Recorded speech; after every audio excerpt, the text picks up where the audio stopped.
SDF demande la mise en place d'un gouvernement de transition pour régler la guerre civile qui détruit le socle de la nation camerounaise, étant donné que le régime de M. Biya a clairement montré qu'il fait partie du problème pour lequel ce parti le tient entièrement responsable. Ces propos ne sont pas de moi, rassurez-vous. Ces propos sont la résultante des résolutions du NEC tenues le week-end dernier à Yaoundé. NEC qui, je le rappelle, a sanctionné certaines dispositions liées à la résolution de la crise anglophone. Et ces résolutions ont été signées de la main du chairman Ni John Fundi. Et il n'a pas fallu beaucoup de temps pour que le MRC réagisse à ces résolutions, puisque Tyriane Balbine Nadège Noah, elle est la deuxième vice-présidente du MRC, qui a dit ceci. C'est pour cela que le MRC, par ma voix, apporte tout son soutien aux résolutions du NEC, du SDF, et leur disons toute notre disponibilité à travailler ensemble pour le bien du Cameroun. Y a-t-il donc un rapprochement entre le SDF et le MRC pour la résolution de la crise anglophone? Cette question se pose avec acuité ce matin. En tout cas, ce qui est certain, c'est de savoir quelles seront les dispositions, les modalités de ce gouvernement de transition nationale pour régler la crise anglophone. Est-ce un gouvernement qui aura à sa tête Paul Biya ou pas? Ou est-ce qu'on aura dans ce gouvernement-là des membres du SDF, du MRC et pourquoi pas Ayoub Tabé pour évidemment aller vers une résolution du conflit comme on l'a vu parfois en Côte d'Ivoire ou d'autres pays où on a mis en place des gouvernements de transition, même si on peut aujourd'hui un tout petit peu relativiser leur efficacité parce que partout où cette méthode a été essayée, il n'y a pas eu vraiment de solution ou vraiment de résultats probants. Madame, monsieur, voilà le contexte dans lequel nous lançons le programme de ce matin, mercredi 12 juin 2019. Toute l'équipe est en place comme chaque matin. D'abord vous, monsieur Bachou Charlamel, bonjour et bienvenue. Bonjour, monsieur Eric Fopoussi-Negou. Bonjour à tous les téléspectateurs. Mouvement de colère. Colère énorme dans la MIFI, plus particulièrement à Bamendjou, où toutes les populations se sont désormais soulevées. À l'heure où je vous parle, ça ne va pas à Bamendjou. Depuis 2 mois, plus de 2 mois, ils n'ont pas d'électricité. Ça vient, ça part. On allume, on éteint. On donne, on reprend. Les populations ont vu tous les appareils gâtés, endommagés. Les pauvres mamans qui avaient leur moulin gâtés. Ils ont dit aujourd'hui, c'est aujourd'hui, Kenéo nous explique. Alors, il n'y a pas que à Bamendjou, il y a également à Bafoussam les populations qui avaient été déguerpies pour la construction de la SCDP, la Société camerounaise des dépôts pétroliers. Ces populations-là ont observé un mouvement de colère massif puisqu'ils estiment avoir été floués par l'État du Cameroun. Certaines personnes estiment que ce qu'on leur a payé comme argent et même payé après 40 ans, après qu'ils aient été déguerpis, est dérisoire. On a payé 1000 francs CFA seulement le mètre carré là-bas et certains estiment que payer 1000 francs CFA seulement le mètre carré, c'est inacceptable et que les terrains à Bafoussam coûtent plus cher que ça. Il y a un monsieur qui a d'ailleurs construit une villa sur son terrain et il se retrouve ainsi à dire que 200 000 francs de dédommagement pour cette villa qu'il a construit et ce terrain sur lequel il a construit est simplement, on va le dire, inadmissible. Et ils font la comparaison avec ceux qui ont été déguerpis sur la route menant à Kribi et estiment que ceux-là ont été payés plus cher d'ailleurs que ceux de Bafoussam et que évidemment ceux de Kribi avaient des terrains non viabilisés. C'est une grande question. Je rappelle que l'État du Cameroun devra dans les semaines à venir régler ce conflit. Il n'est pas possible qu'on laisse des Camerounais dans une forme d'injustice. Il faut qu'on refasse évidemment les tarifs, qu'on fasse les calculs et qu'on voit évidemment ce qu'il faut concéder en termes de kilomètres carrés, en termes de mètres carrés à ces populations qui sont très en colère, qui sont très véhémentes et qui sont prêtes à tout. On voit bien que le gouverneur de la région de l'Ouest a essayé, en ce qui le concerne, à calmer les personnes qui manifestaient. Mais on verra dans les jours à venir ce que tout cela va nous proposer. Alors, merci Monsieur Batchou. Tout à l'heure à 10h30, on va vous retrouver pour votre colère légendaire, la colère de Charles Hamel, colère éponyme, mais il faut le dire. Également sur le plateau ce matin pour ce mercredi, Florazé, bonjour et bienvenue. Bonjour Eric Fopoussi, merci. Bonjour à vous sur le plateau, bonjour à nos millions de téléspectateurs. Moi, je vais penser ce matin à toutes ces jeunes filles déplacées qui n'ont pas eu d'autre choix parce que justement, elles cherchent à survivre, à commercialiser leur corps à cause justement de la crise anglophone. Moi, pour avoir fait un tour du côté de Bonabéry, j'ai pu toucher du doigt cette triste réalité encore hier. J'ai même coulé les larmes. Donc, on les voit, elles sont âgées entre 16, 17, 20 ans pour la plus vieille.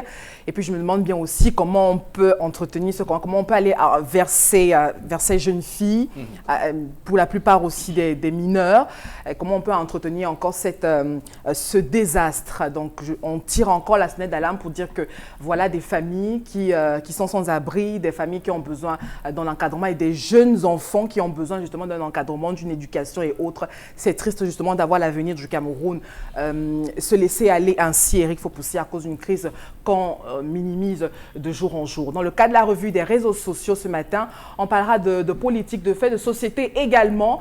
Et pourquoi pas, on reviendra justement avec cette sortie du Père Lado qui fustige notamment certains prêtres. Et il revient justement sur le culte technique, justement voué à certains cadres, hautes personnalités justement du pays. Et justement pour lui, il donne une position et on reviendra justement sur les commentaires de nos chers internautes par rapport à cette information.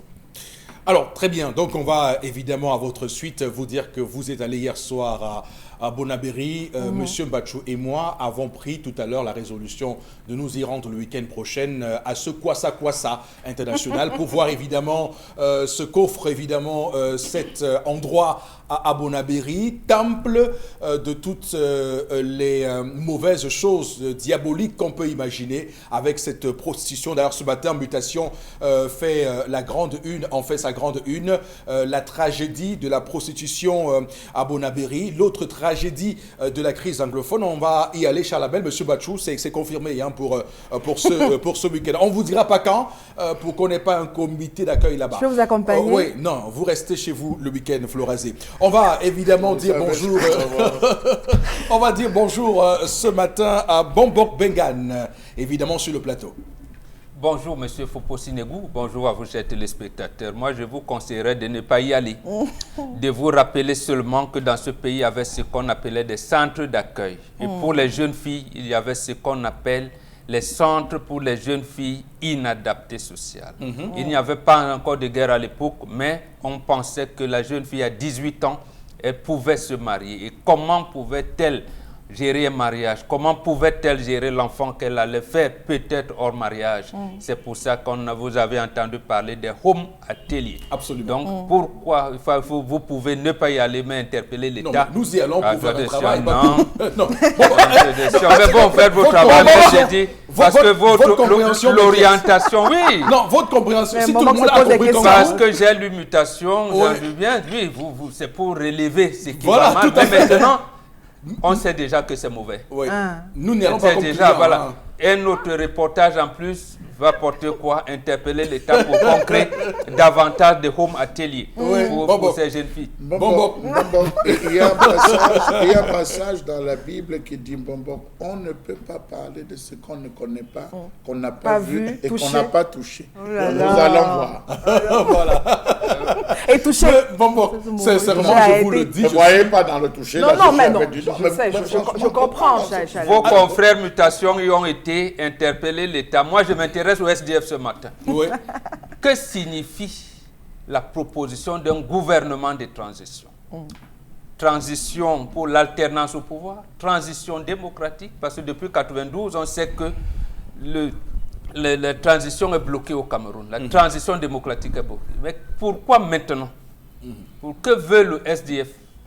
Puisque ça renvoie à peu près les mêmes mots qu'avait utilisé le docteur Balegel pendant la présidentielle. Lui proposait un gouvernement d'union nationale. Ici, c'est la transition. Pourquoi? Biya a dit qu'il allait partir bientôt. Ou alors, les parrains français ont-ils demandé aux opposants camerounais de se regrouper autour d'un gouvernement pour qu'ensemble on choisisse qui va succéder pour bien la tête de l'État? Mais toujours est-il que dans le précaré français chez nous en Afrique, les gouvernements d'union nationale de transition n'ont jamais résolu aucun problème. Les exemples en preuve. Donc il y en a plein au Togo.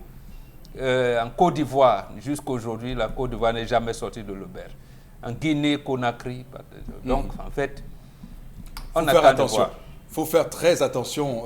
Vous faites évidemment là une alerte pour qu'on comprenne très bien les enjeux de cela. Même le CPP de Kawala avait en son temps proposé un gouvernement de transition plus radical qui voyait même une transition jusqu'au sommet de l'État à Etoudi. Donc on va clairement suivre tout cela et voir comment ça se goupille dans les jours à venir, madame, monsieur, dans un pays où les Camerounais sont de plus en plus plongés dans la pauvreté, dans l'anxiété due à cette crise, guerre civile dans le nord-ouest et le sud-ouest, et dont les solutions ne cessent évidemment de pleuvoir en termes de propositions, mais avec un gouvernement qui est qualifié par certains d'autistes malheureusement. Et on voit aussi que la communauté internationale apporte son grain de sel dans tout cela, et le SDF appelle à agir, appelle les amis du Cameroun à agir pour sortir les Camerounais de cette situation. On va démarrer le programme de ce matin. Madame, Messieurs, permettez-moi évidemment de vous introduire ce matin Dominique Audrey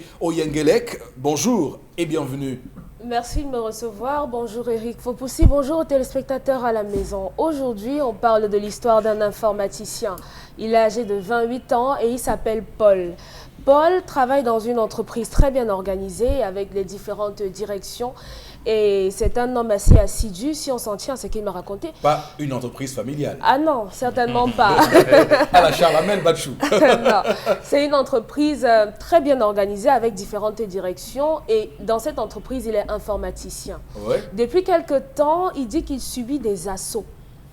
Des assauts de la directrice des ressources humaines, de la chef du personnel et également de certains de ses collègues. Vous voyez un peu. Il se trouve que il y a quelques... C'est le Brad Pitt de l'entreprise. L'assaut, c'est qu'il y a une armée. C'est le Brad Pitt. C'est le Brad Pitt de l'entreprise. Ah oui, parce qu'il dit qu'il est très élégant, très propre sur lui, assez professionnel, donc c'est l'homme parfait. Non, il fallait plutôt interroger les femmes qui... Non, mais il a un problème. Il veut savoir. Donc, il dit qu'il y a quelques jours, la directrice des ressources humaines l'appelle dans son bureau. Il ne sait pas trop pourquoi. Dès qu'il arrive là-bas, elle lui a parlé d'un sujet assez farfelu. Elle ne lui disait rien en réalité. Elle se touchait les cheveux, elle montait, elle descendait, elle mettait le doigt dans la bouche et tout et tout. Et il dit qu'il arrive qu'elle appelle à certaines heures, très tard dans la nuit, généralement. La directrice du personnel, elle, a commencé à lui envoyer des vidéos suggestives. Suivez mon regard. Il s'agit de photos d'elle nue, des photos dans lesquelles elle se masturbe également. Et celle-là, elle lui demande de sortir avec lui, les deux premières. Et maintenant, en bas, ses collègues comme vous et moi, tous les jours, Paul, on sort, je voulais dire Eric, Paul, on sort, qu'est-ce qu'on fait ce week-end? Comment vous êtes rectifié?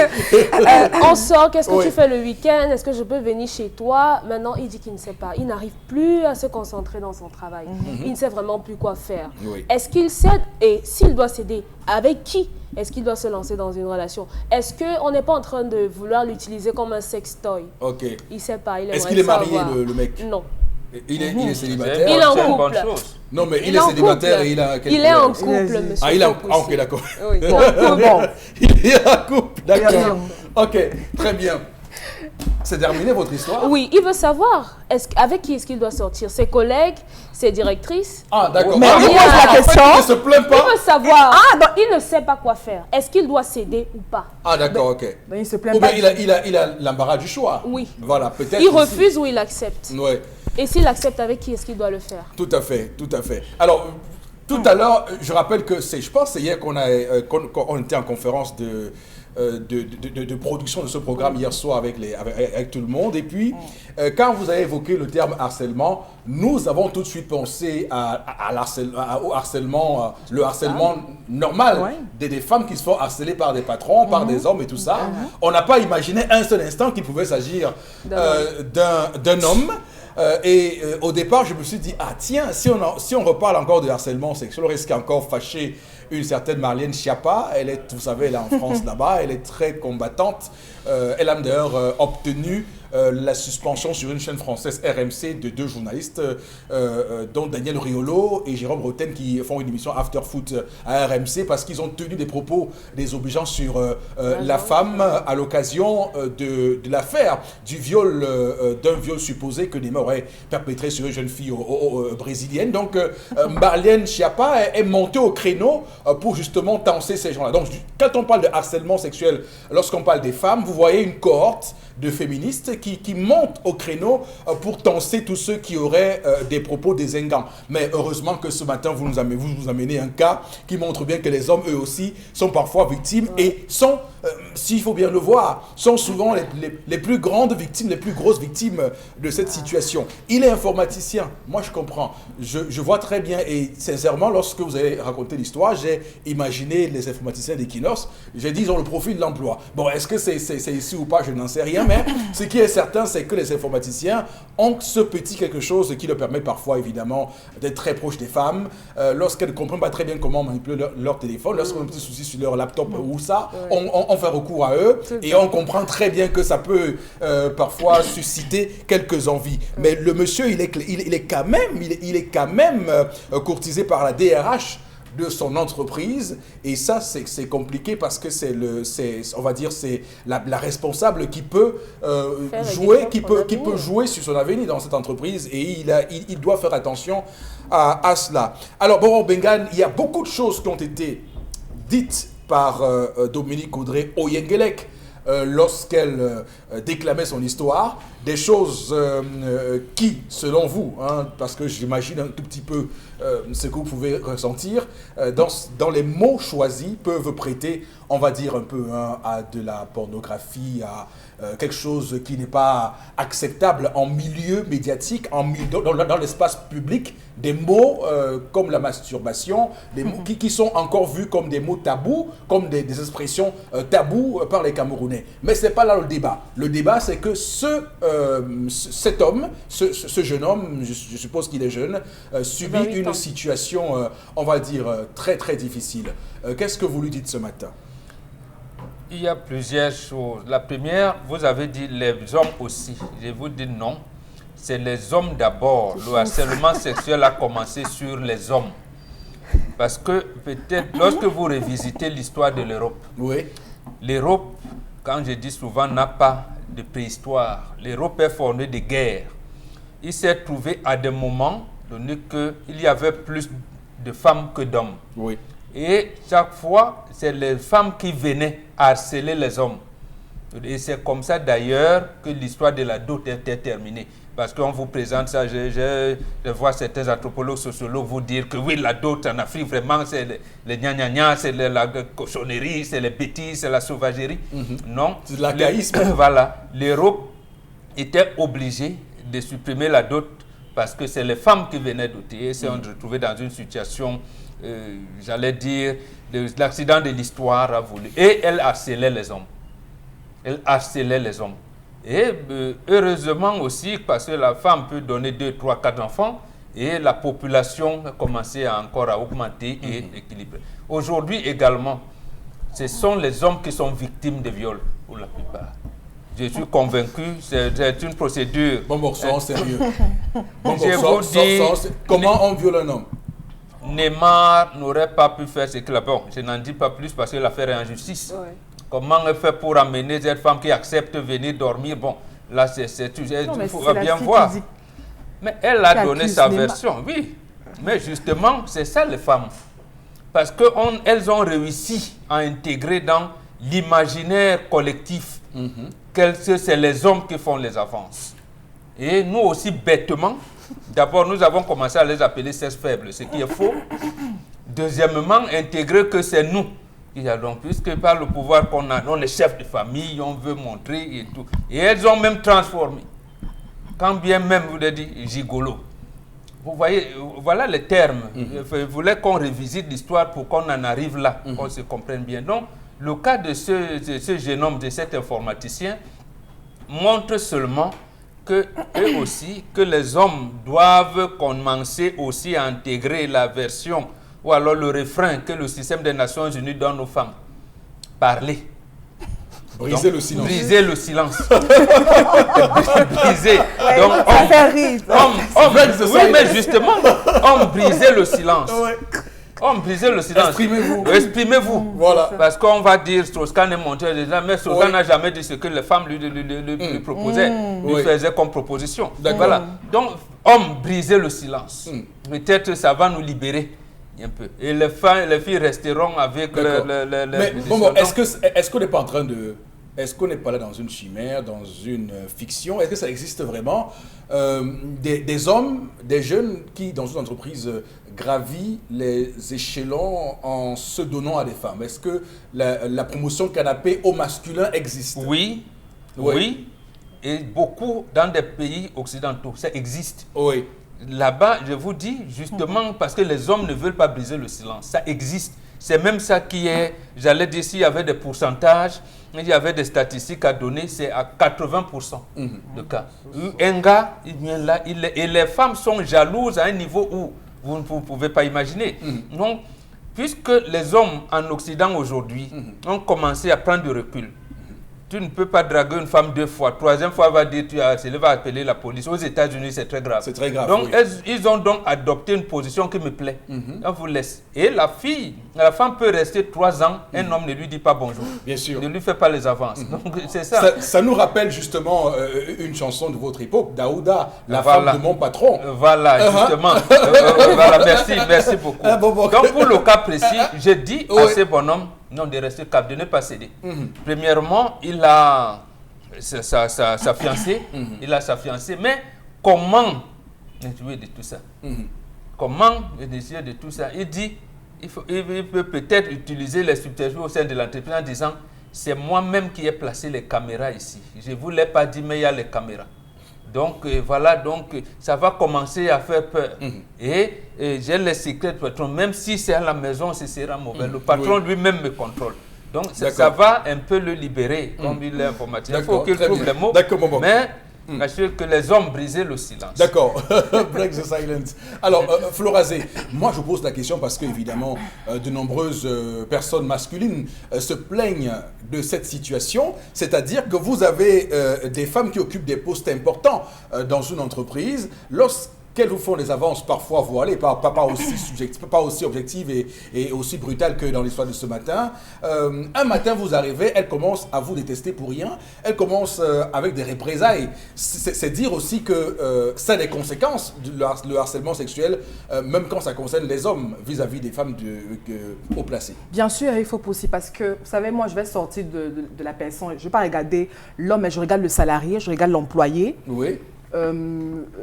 Il y a toujours des conséquences. C'est-à-dire que quand on a un employé, quand justement on est victime d'harcèlement, on a envie de garder sa place. Oui. Tout de suite, quand vous refusez certaines avances, vous êtes critiqué, soit vous êtes mis au placard, ou alors vous-même, vous êtes sous pression que vous décidez de démissionner un matin. Maintenant, comment faire face justement à ce type de réaction? Vous savez, quand nous les femmes, parce qu'on est très fragiles, et oui, parce qu'on est féminine aussi, vous savez, on a tout ce qui plaît, c'est-à-dire sur le plan sexuel.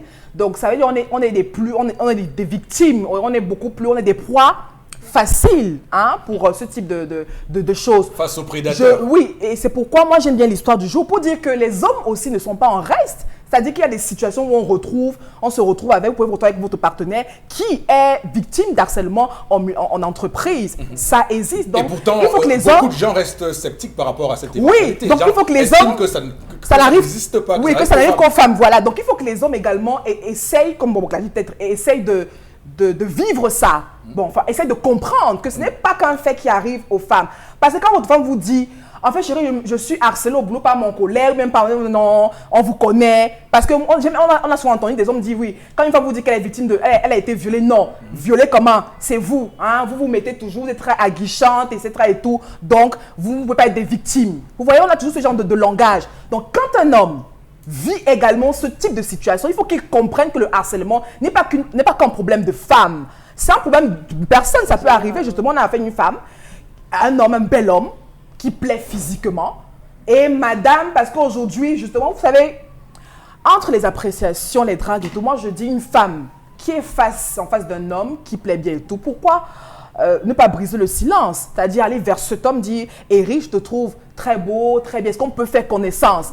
Vous savez, dans notre communauté, on estime que c'est un peu, c'est rétrograde, c'est non, pourquoi est-ce que la femme peut draguer, est-ce que la femme peut apprécier un autre homme? Non, mais c'est-à-dire que ce n'est pas ça le problème, c'est qu'après, si vous refusez, ça devient autre chose. Non, oui, peut-être, non, ce que je veux dire, c'est que quand la femme commence à le faire tout de suite, parce qu'on n'est pas habitué, c'est un peu tabou de voir la femme le faire. On dit non, je suis victime d'harcèlement, j'ai ma collègue là au boulot, tout le temps, c'est des bonjours à gauche, à droite, c'est des petits cadeaux, c'est sûr, elle me harcèle et tout, non.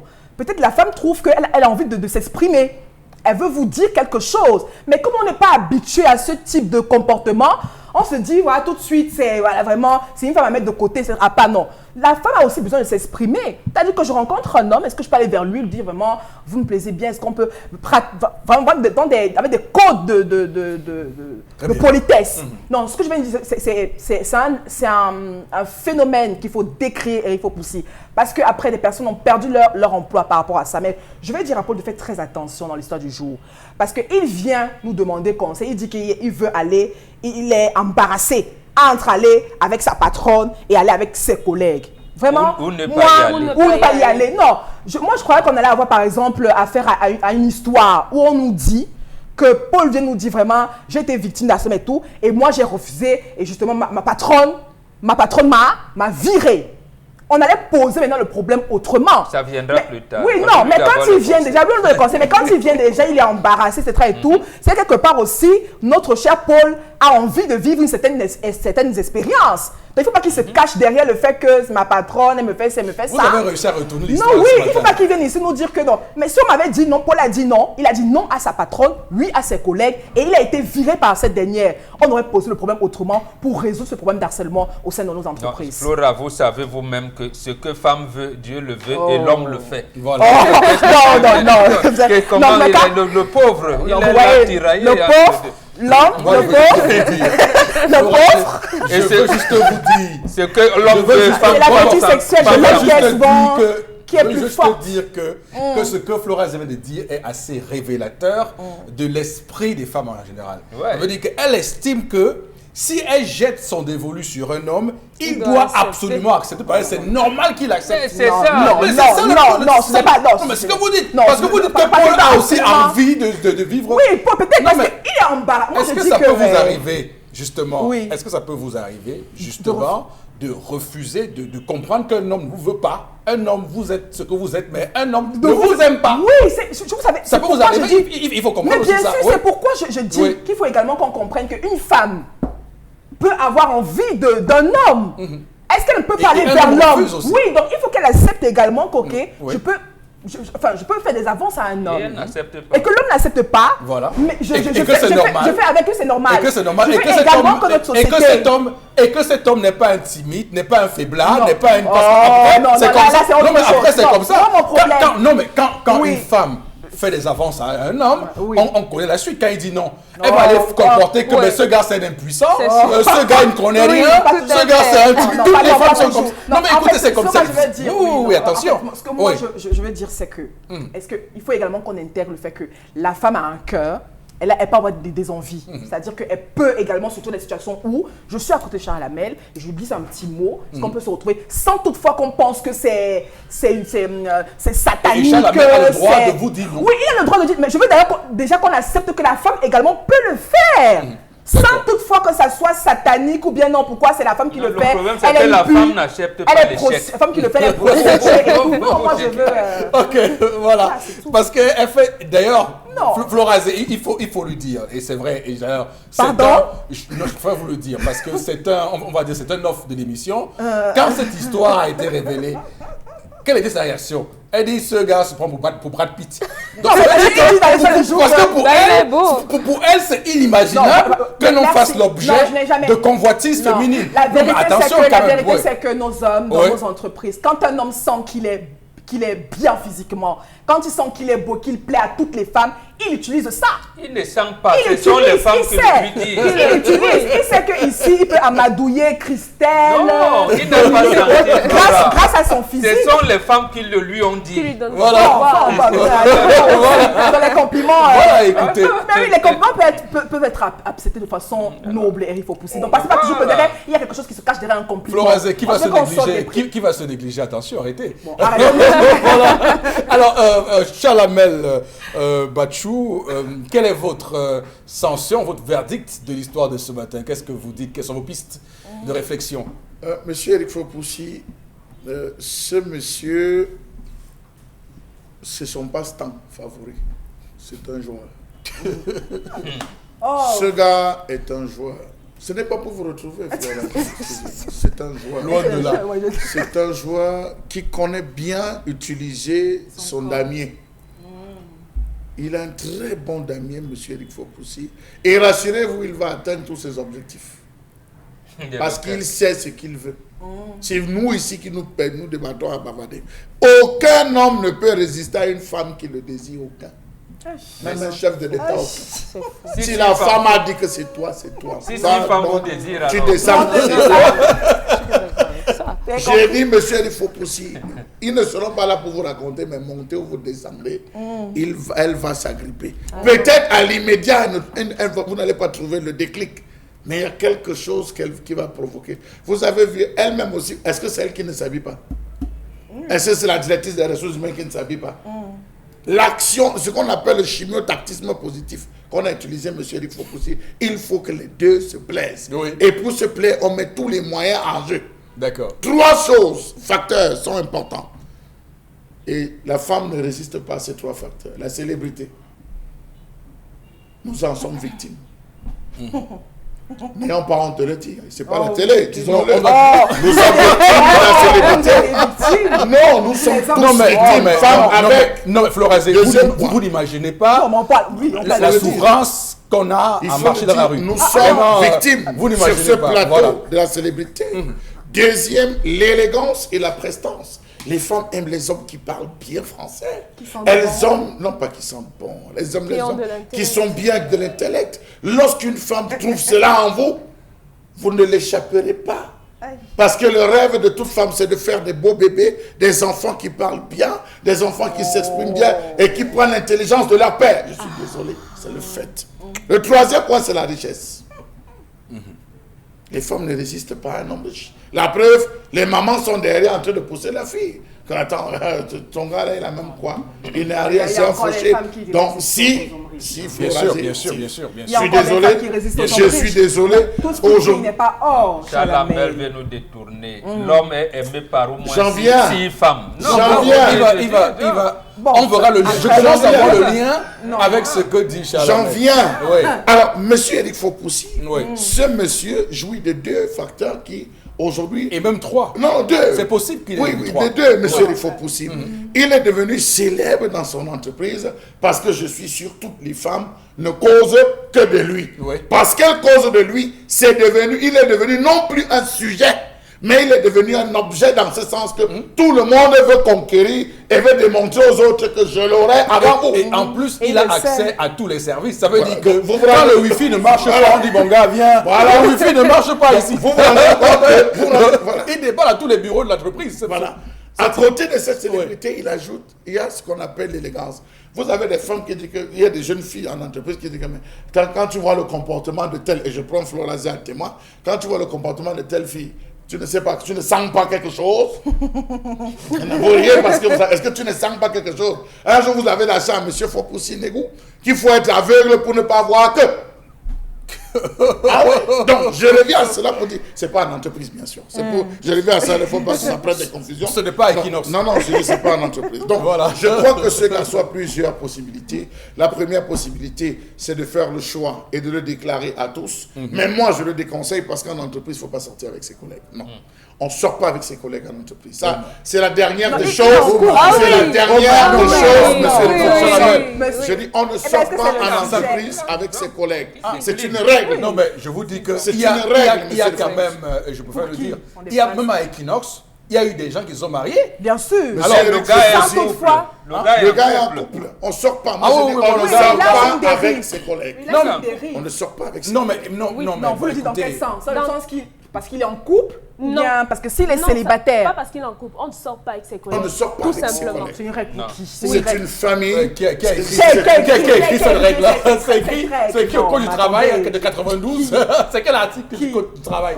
Monsieur Eric Fopoussi, nous sommes à l'ère de la perversité et je comprends que les écarts sont devenus aujourd'hui la norme. Non, on ne sort pas. C'est ce que nous on a su, c'est ce qu'on a appris, c'est ce qu'on nous a il y a dit. quelques- On ne sort pas avec ses collègues, monsieur Eric Fopoussi. Pourquoi? On ne sort pas avec ses collègues. Deux raisons. Donc deux nous raisons. avons... Non, monsieur Eric Fopoussi. Deux raisons, pourquoi? Vous allez commencer avec... et que ça va pénaliser même le travail en entreprise. Ça va casser l'esprit, la dynamique de l'entreprise. L'entreprise, vous allez vous retrouver... Mais écoutez, laissez-moi, vous avez parlé, je n'ai même pas ouvert la bouche sur le plateau, mais à peine je veux parler, placez-moi, vous êtes sur moi, Florence, permettez-moi. Donc je dis, on ne sort pas, c'est mon point de vue. On ne sort pas avec une fille, on ne sort pas avec... c'est votre point de vue. Ok, C'est votre point de vue. J'ai perdu le fil. Alors, Dominique Audrey Oyengelek Oui, également. je suis d'accord avec Ouais. Charles Hamel. Vraiment, comme on dit généralement au quartier, on ne fait pas ses besoins là où on dort. Ça ne sert à rien. Vous n'allez plus travailler normalement. Il y aura le manque de respect qui va s'installer. Vous avez le Et choix on des deux, hein. va, vous saboter après. Donc, ça ne vaut pas la peine de sortir avec son collègue parce que dès qu'il fera quelque chose avec vous, hein, il va aller dire à tous les autres. Donc, vraiment, ça ne vaut pas la Parce peine. que comme à l'embarras, et parce qu'il a Non, bien, c'est une règle générale. C'est une règle générale, bon. On sort pas. C'est pas une règle générale. Non, c'est pas bon. Mais Florence, On a eu vous les écoutez les collègues raisons qui pour pas lesquelles bon. on dit ça? Oui. Qui sont mariés. Ce sont des exceptions là-bas. C'est pas des exceptions. Ah, d'accord. ce sont C'est des des exceptions. exceptions. À notre époque, C'est des exceptions. presque tout le monde qui devenait moniteurs indigènes, ils se mariaient entre eux. Bon, c'était Enseignants se mariaient. Même C'était avant. Même aujourd'hui, Dominique. Même aujourd'hui. On voit des camarades de classe. Le problème, c'est ce qu'on Mais condamne là, dans vous c'est dites la que ils ont perversion. fini C'est- l'école, ils se marient. Ça, ce n'est pas en entreprise, ils ont Non. fini Je l'école. vous J'ai dis dit que- que au sein, ils Je se sont vous dis que, rencontrés. je vous donne un exemple. C'est Ici, qu'on on peut le condamne. palper. Je C'est vous le dis qu'à comportement Equinox, pervers. des gens se sont mariés en travaillant à Equinox. Et combien se sont séparés? Ils sont toujours avec toujours. C'est ils sont le toujours côté mariés. pervers qu'on condamne. Ce n'est ça. pas dit n'exhortons pas le collègue. Non, c'est que vous engagez avec un collègue, il faut que ce soit sérieux. Sérieux. Voilà. C'est ça. On ne mesure pas le sérieux. On mesure. Vraiment pas, on ne mesure On pas. mesure. Donc à ça, je vais ajouter que s'ils sentent qu'il est harcelé, la loi au Cameroun, on condamne le harcèlement. Parce que toute personne qui abuse de son D'accord. autorité pour Non, encore qu'il a déjà des arguments. Voilà, On lui donc a envoyé des textos. il faudrait vous plaindre et la Ok, personne pourra d'accord. payer des sanctions. Ok, je vais relire le code du travail de 92 pour voir à quel niveau on a écrit que Article on ne 3. sort pas entre les Ah non. Florazé, on va lire quelques messages, je vous en prie. Alors oui, il y en a tellement à ces réactions, j'hésite beaucoup. Alors, mon mari a été longtemps harcelé au travail, mais il a résisté sans être grossier, qu'il gagne du temps avec tout genre d'excuses. Elles vont se décourager. Ouais. Voilà. Il y en C'est a. Samantha, je ne sais pas ce qui réagit en Konsamba. D'accord, Samantha en abrégé. Konsamba. Non, c'est Ok. une abréviation, je ne sais pas. D'accord. Pas facile de gérer surtout dans le milieu du travail de nos jours. Le travail n'est pas facile, donc le mieux pour lui c'est d'être avec sa patronne. Hey. Comme quoi? Ça garantit. Oui, vu la situation actuelle de ce pays, moi je lui conseillerais d'accepter sa patronne. C'est Beauclerc qui réagit à Tian. D'accord. Autre réaction, il doit faire attention. Il pourrait perdre son emploi, même s'il acceptait, car les femmes sont capables de tout, et surtout que cette femme est son chef, elle a la dernière décision. Très bien. Autre réaction, le cas de cet informaticien est très simple. Il est en couple. Il n'y a pas de choix à faire, qu'il reste indifférent à ses avances des collègues et qu'il trouve des stratégies subtiles Absolument. pour faire connaître qu'il vit en couple. C'est Yannick Bitsa qui réagit à Bellabo. D'accord. Ah, d'accord. La vérité vient de Bellabo, finalement. Oui, c'est ce ce que que je lui ai Oui, c'est conseillé. ce que la vérité Sa vient de fiancée peut Bellabo. venir Il le flanche encore chercher comment à la sortie. Oui, Ça va très courroucer bien. la patronne. Hein. Oui. Elle sera courroucée. Hein. J'espère que vous avez vu la collègue, une femme. Vous C'est savez. pire qu'une morsure de serpent. Non, mais il peut aussi choisir de quitter l'entreprise. Il n'est pas obligé de rester là. Oui, s'il sent qu'il y a trop Où est de le mal? pression. Où est le Pardon? mal? Pardon? Le mal. Jusqu'ici, où est le mal, monsieur Non, Eric je Fopoussi? dis que Il si... peut décider, mais monsieur Eric Fopoussi, il peut décider d'avoir un numéro qui n'est pas connu par tous. Oui. Hein? il est décidé, si elle se rend compte que ça passe, il peut prendre sa puce, il la met dans un téléphone qui n'a besoin de téléphone, pas un Android. Il a toutes les possibilités, M. Eric Fopoussi. Lorsqu'à un moment donné, on entame votre paix, vous sentez que votre paix est touchée, trouvez des astuces pour pouvoir rester dans la paix, M. Eric. D'accord, très bien, c'est compris.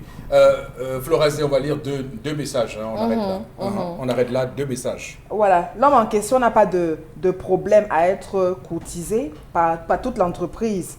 Son problème ici, c'est de savoir s'il va aller avec la patronne ou avec les collègues. Son problème, c'est en fait de faire un choix. D'accord. Passer les choix ont des conséquences. Il n'y a pas de mal à sortir avec un collègue. Ça n'a aucun impact sur le travail. Arnaud Tiken qui réagit à Bafoussam. Un expérimenté. Et peut-être qu'il est marié avec sa collègue. Voilà. Merci beaucoup.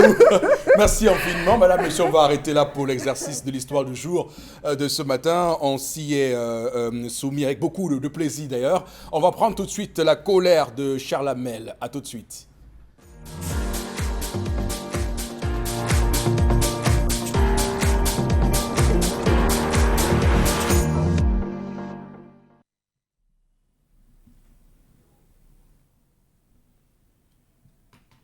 Je m'interroge ce jour sur la question de la qualité des diplômes au Cameroun.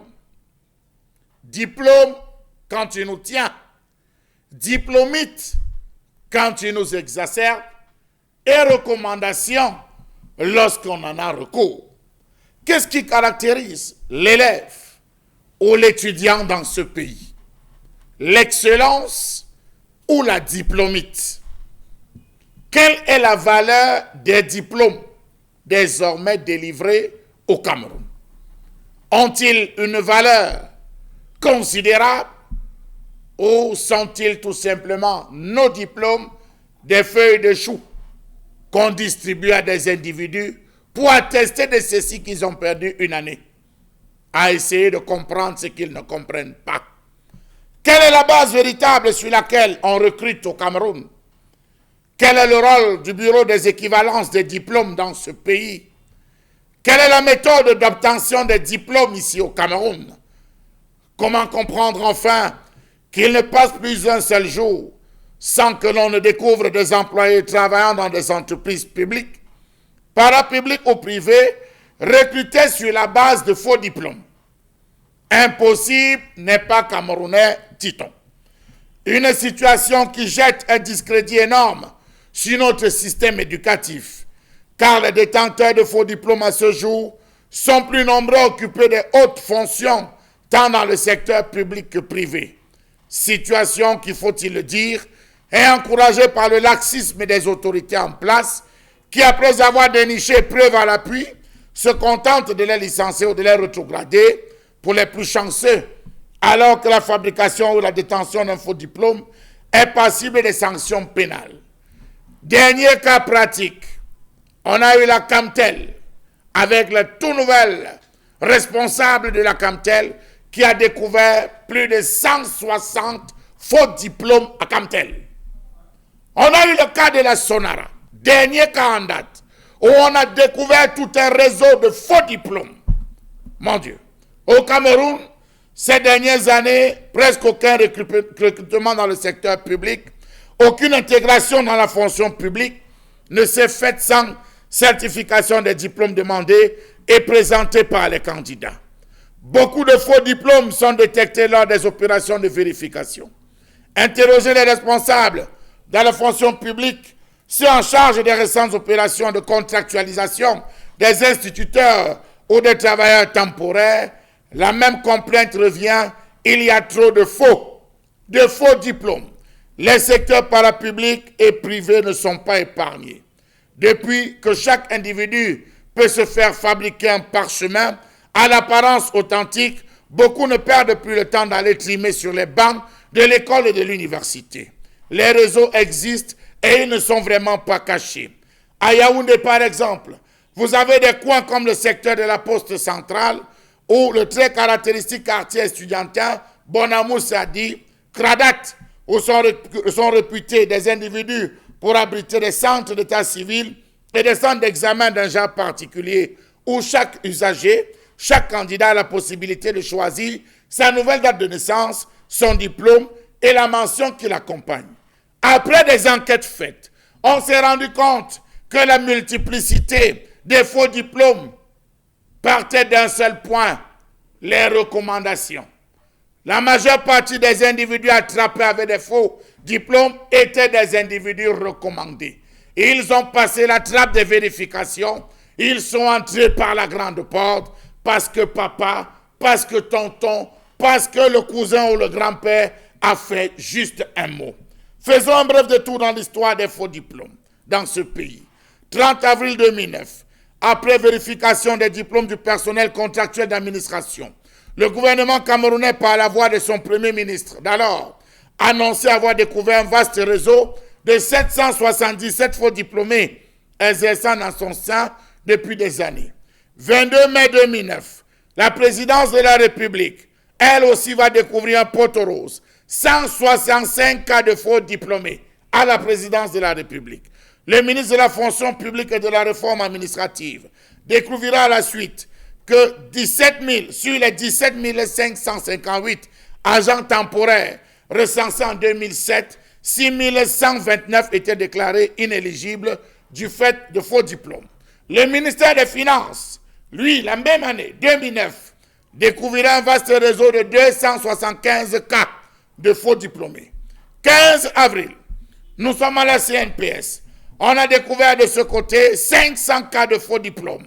Rappelons-nous de cette dénonciation de la CONAC qui avait dans l'un de ses rapports annoncé avoir découvert qu'une quinzaine de cadres de la communauté urbaine de Bafoussam étaient détenteurs de faux diplômes. Avant ce cas-là, c'était celui de la Cameroun Radio and Television qui était sur le feu des projecteurs avec un score faramineux, 300 employés détenteurs de faux diplômes. 27 juillet 2012, 300 élèves professeurs étaient recalés à Marois pour faux diplômes. Mercredi 5 septembre 2012, c'est le quotidien Le Messager qui nous rappelait que la CDE, elle aussi a examiné ses diplômés. Elle s'est rendue compte que 416 employés titulaires détenaient des faux diplômes. 10 mars 2016, nous avons eu affaire aux faux diplômes de la Miss Cameroun. 10 décembre 2016, nous avons eu 232 agents titulaires de faux diplômes qui ont été épinglés à Elekam, Election Cameroun. 1er mai 2019, 63 faux diplômes détectés par le ministère de l'Enseignement supérieur. Avec cela, on espère être émergent. Imaginons donc tous ceux de ces fils qui ont été envoyés, qui ont été placés par les papas, à l'heure où on parle de faux diplômes. Chacun essaie de négocier avec son réseau, son trafic d'influence, pour que jamais on ne touche ses protégés. Monsieur Lamel, c'est une grande question qui ouvre la voie à de nombreuses pistes de solutions parce que au-delà des faux diplômes, il y a le diplôme, ce que ça représente au Cameroun. D'ailleurs, en termes de présomption de compétences, puisqu'un diplôme fourni garantit à l'individu qui le détient, on va dire, une présomption de compétences. Et à ce titre-là, le Cameroun a choisi de s'aligner sur le système français qui fait, et on le voit très bien, beaucoup plus de place à ceux qui ont des diplômes. Donc du coup, la diplômite aiguë devient un phénomène qu'on remarque au Cameroun, contrairement à ce qu'on observe dans les milieux, on va le dire, anglo-saxons, aux États-Unis par exemple, où ce qui est mis en avant, c'est votre savoir-faire. Qu'est-ce que vous savez faire? Et c'est à la suite d'un test d'aptitude qu'on vous confère une responsabilité ou un poste. Dans ce contexte, évidemment, il n'y a pas moyen de tricher puisqu'on vous évalue sur un fait concret et votre compétence est établie sur le fait, donc, auquel on vous a soumis. Mais là, comme on a choisi l'option de la diplômite, ça fait que certaines personnes se trouvent normal d'aller fabriquer des diplômes parce qu'ils savent que quoi qu'il arrive, ils ne seront soumis à aucun test. D'ailleurs, je me rappelle que tout récemment ici, on en parlait lorsqu'il fallait relancer Camerco, lorsqu'on épluchait quelques propositions faites par Dan Nunai, il disait qu'il fallait organiser un test de niveau à la Camerco et vous avez dit, vous étiez le premier à dire, mais attention, on sait que beaucoup vont échouer là-bas. Donc ça montre même que même ceux qui ont les diplômes, parfois, n'ont pas le niveau de l'emploi pour lequel ils ont été recrutés, malheureusement. Alors qu'on voit qu'il y a quand même des précautions qui sont prises par l'État, notamment la copie certifiée conforme des diplômes qu'on demande dans les différents concours ou même dans les recrutements qui passent par les, on va dire, par les préfectures, les sous-préfectures ou encore ceux qui vont avoir le cachet administratif. Donc ils retournent là où ils ont reçu leur diplôme pour qu'une autorité de là-bas puisse certifier que le document présenté est bien un original, est bien un authentique, est bien un vrai. Donc malheureusement, on y est et tous les services sont concernés, même à la présidence. On voit très bien qu'avec ce type de, on va dire, de faiblesse, on ne peut pas avancer un pays qui veut être émergent. Et c'est pourquoi d'ailleurs, j'apprécie votre chute ce matin, M. Bachouchar Lamé. Bon, Bengane, pourquoi les gens font recours aux faux diplômes et pourquoi justement ils réussissent à passer les mailles du filet? Non, mais parce que nous sommes régis par un système de corruption et de prébendes, c'est tout. Et que on nous a demandé de nous débrouiller. Donc dans la débrouillardise, on n'a pas limité les moyens, on n'a pas limité, on ne nous a pas demandé d'éviter des moyens peu orthodoxes, de voies peu orthodoxes. On nous a dit débrouillez-vous. Et quand on se débrouille, on va utiliser tous les moyens en notre possession. Quand on se débrouille, on s'embrouille. Voilà, on s'embrouille. Donc c'est ça, on se débrouille. Bon, et en plus, comme Charles Lamé l'a dit dans sa chronique, en vous débrouillant, c'est vous avez les parapluies, les godasses, vous restez. Vous restez, mais c'est le pays qui en subit les conséquences fâcheuses, malheureusement. Oui. C'est dans cette situation où nous nous trouvons. La preuve, on vous dira qu'il y a on a dénombré des gens qui ont des faux diplômes à la présidence, mais on ne vous dira jamais s'ils ont été sortis de la présidence, s'il y a des procédures contre eux en justice, vous ne verrez jamais, on ne vous le dira jamais. Donc, c'est ça le règne de la débrouillardise. On les exfiltre peut-être, s'ils sont très en vue, on les envoie ailleurs. Et terminé. D'accord. Donc, on veut dire, à un moment donné, dans les terminologies de cette thématique, est-ce qu'on va évoquer ici les diplômes achetés dans le registre des faux diplômes? Est-ce qu'on peut faire rentrer les diplômes achetés dans le registre des faux diplômes? Parce qu'on sait... Non, le problème qui s'est posé, il y a ce qu'on appelle la facilitation à obtenir un diplôme. Là, au moins, c'était, j'allais dire, accepté, c'était toléré. C'est-à-dire, ça commence avec ce qu'on appelle les délibérations. On dit, mais là, c'était à tolérer. Et à ce moment-là, même en France, ça existe. On dit qu'on veut former cette année 10 000 bacheliers série C, par exemple. Bon, on va tout faire. Ceux qui ont 8,5, on voit dans quelle mesure on peut les porter la note à 10. Mais il y a également ceux qui, comme en France, ils peuvent avoir 22 sur 20 parce qu'ils ont des crédits de matière à utiliser. Mais dans un environnement normal, on sait que bon, ceux-ci ont eu avec 10 passables, moyens, ainsi de suite. Mais il y a également des excellents. Et à ce moment-là, on devait, la société allait niveler.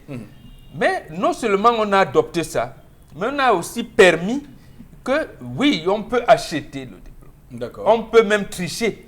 On peut n'avoir pas atteint le niveau de scolarisation à ce niveau-là, mais vous délivrez le diplôme. Donc, c'est ça qui est devenu très malheureux. Est-ce que, justement, dans nos universités, dans nos institutions universitaires, du moins ces institutions qui délivrent ces diplômes-là, il n'y a pas une forme de faiblesse, d'authenticité et même de sécurisation des diplômes qui sont... Il y en a. D'accord. Le problème, vous l'avez dit un peu. D'accord. Parce que pour montrer l'authenticité des diplômes, on a dit que c'est le préfet qui le fait. D'accord. Le préfet n'est pas là. C'est à la préfecture, quand vous venez, on vous dit vérifier l'authenticité. Le préfet, il a quoi? Il n'a pas le fichier de l'établissement ou du centre d'examen où vous avez été. Donc, en fait, l'authenticité du diplôme, pourquoi on le détecte? Parce que justement, on était protégé. Parce qu'on rentre à l'établissement où vous dites avoir obtenu vos diplômes, on constate que mais vous n'y avez jamais été. Vous n'avez jamais obtenu votre diplôme. C'est pour ça qu'on constate. Ça veut dire qu'en fait, le système est sécurisé. Le système est sécurisé et on peut vous attraper à tout moment. Le problème, c'est des sanctions. et qu'on ne laisse plus les gens se débrouiller. Moi, par exemple, je suis bien à l'aise avec mon diplôme de certificat d'études primaires indigènes. Bon, je sais que je n'ai pas été brillant, mais les gens de mon époque, par exemple, Amadou Ampatemba, avec le même diplôme, a été ambassadeur à l'UNESCO. Voilà. Et voilà, les autres, comme Ernest Wandje et des autres, ils ont obtenu le diplôme de moniteur indigène.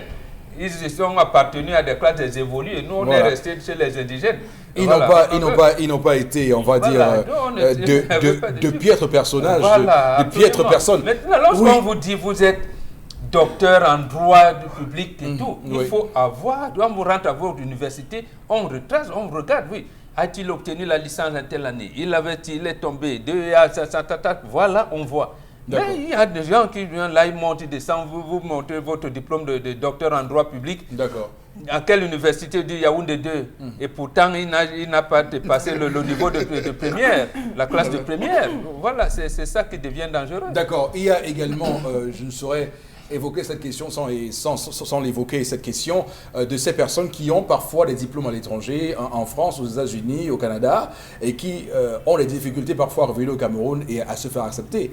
Oui, justement, ça c'est le service. Pas paradoxal. J'aime même service à je les interpelle là même. Je ne vais pas citer les noms de ces enseignants que j'ai rencontrés à Yaoundé. Les gars, il y a une vague d'étudiants qui ont obtenu le diplôme de médecin en RDC. Mais sur la base, on a accepté certains, on a refusé les autres. Alors qu'ils ont appartenu à la même promotion, ils ont même obtenu. Pourquoi avoir accepté certains et pas d'autres? Et même l'ordre des médecins, qui devait valider certains et pas les autres, alors qu'ils ont obtenu, ils appartiennent même à la même promotion. Donc il y a donc des magouilles. Le professeur Titi Sezoua, par exemple, il avait posé ce problème. Lui, il a un baccalauréat philosophique, comme le docteur Ntoné. D'accord. Ils vont même aller, et après, ils sont admis à l'école de médecine.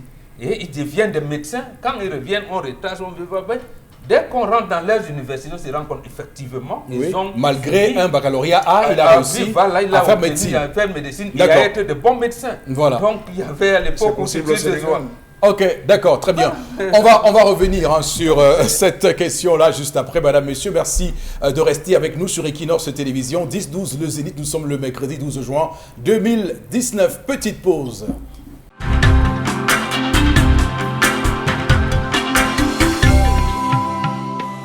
Pour cette deuxième partie de ce programme, évidemment, nous sommes le mercredi 12 juin 2019 et pour cette deuxième partie, nous allons clairement se remettre la tête à l'endroit et les idées en place. Voilà. Alors, Florazé, on va lire quelques messages sur les sujets que nous avons abordés durant la première partie de ce programme. Alors, par rapport à la colère de Charles Lamel, le régime, Douala, c'est le régime de faux diplômes. Et ça provient du système gouvernemental, laxisme, corruption, embauche par connaissance, sans même souvent prendre en compte les compétences requises. C'est le gouvernement qui engendre tous ces égarements, nous dit notre cher ami ce matin. D'accord. Président Bobo. Alors, Chalamel, on se rend compte qu'il y a des failles dans le processus de certification des diplômes au Cameroun. Non, M. Eric Fopoussi, ça commence déjà avec la publication des résultats. D'accord. Il faut combien de temps au Cameroun pour avoir son diplôme? Il y a beaucoup ici qui n'ont pas leur CPE, qui n'ont pas pu récupérer leur CPE jusqu'à aujourd'hui, qui ont même fait cadeau, en disant, bon, je vous laisse avec parce que c'est là. Vous réussissez, quand vous allez chercher le diplôme, on vous dit, allez photocopier la liste des admissibilités, non, la publication des listes des admis. Vous faites la photocopie, vous arrivez, on prend le marqueur de couleur, on barre sur votre nom, on signe, on met le cachet, on dit allez utiliser en attendant que vous avez. Il y a des gens qui se baladent avec des attestations pendant longtemps. Il y a des concours, il faut absolument que vous ayez le diplôme, monsieur Eric Fopoussi, pour présenter. Si vous n'avez pas de diplôme, vous ne pouvez pas participer au concours, c'est l'un des critères. Vous allez faire quoi avec une attestation? Des gens vont donc s'aligner, pas une fois, pas deux fois, pour chercher à récupérer. Voilà le premier point. Les gens se retrouvent à aller donc faire des faux diplômes. Et il y a aussi que maintenant, nous sommes à l'ère des recommandations. Et ce n'est pas moi qui le disais, c'est un docteur en sociologie, le docteur Njoya, qui le disait, M. Eric Fopoussi, que les plaintes, les meilleurs sont au quartier, les meilleurs cherchent l'emploi alors que des cancres sont dans les services. Vous vous rappelez lorsque Mme Achidi est arrivée à Camtel, je vous assure, en termes de personnes qu'on a attrapées avec des faux diplômes, c'était à ne plus compter. Oui. Elle a voulu intenter une procédure, on lui a dit non. Ça ne se passe pas comme ça ici. Il faut te calmer. On a vu cela, soumet, on va voir comment il y aura à faire. Jusqu'aujourd'hui, on voit. Le même cas, tout récemment, c'était à la Sonara, où celui qui est arrivé à la Sonara s'est rendu compte que, mais bon Dieu, c'est une liste. Lorsque vous vous rendez compte des faux diplômes, on pose la question sur X, on vous dit envoyé par tel, Y envoyé par tel, Z envoyé par tel. Et le dernier cas, c'est celui de Camerco. Vous vous rappelez, on discutait de Camerco avec les charges fixes, le personnel. On a une flotte, il y a une surpopulation en termes de personnel. Mais c'est des recommandations. Est-ce que les recommandations faites sont toujours bonnes, monsieur Eric Fopoussi? Je vous dirais. La question avec ça, non. Est-ce que les recommandations sont toujours bonnes? Posée. Non, je pense que les recommandations ne sont pas bonnes. Donc, Oui. vous vous rendez, ça plombe les différentes structures, ça plombe la qualité de travail. Oui. Le Cameroun est à la traîne. On a besoin des meilleurs. Les ingénieurs reviennent. On a des gars qui ont des compétences, qui ont une expérience professionnelle, qui veulent la mettre au service de leur pays. Mais parce que vous n'êtes pas tenu par un X ou par un Y, vous êtes obligé de rester, on va le dire, sur le banc. Conséquence, les faux diplômes se retrouvent à écumer pratiquement tout. On ne sait pas faire la différence. Et je pense, monsieur, il faut aussi quand même, que c'est assez étonnant que quelqu'un vous apporte un faux diplôme et vous ne réussissez pas à faire la part des choses entre le vrai et le faux diplôme. Parce qu'il y a une qualité de papier. Il y a une qualité de papier. Il y a des insignes qui sont faits, il y a des cachets secs. Il y a tellement de choses susceptibles, n'est-ce pas, d'attirer l'attention. Mais parce que ça passe les mailles, moi, on va parler de la corruption, ça passe et on se retrouve dans une société où le diplôme ne vaut plus rien parce qu'on sait qu'au Cradat, parce qu'on sait qu'à Bonamou Sadi, parce qu'on sait qu'à la Poste Centrale, parce qu'on sait que du côté dans le secteur de l'ESSEC, on peut s'offrir un baccalauréat, on peut s'offrir un doctorat tranquillement. Alors, il y a une enquête que je propose qu'on fasse. D'ailleurs, ça m'est venu à l'idée,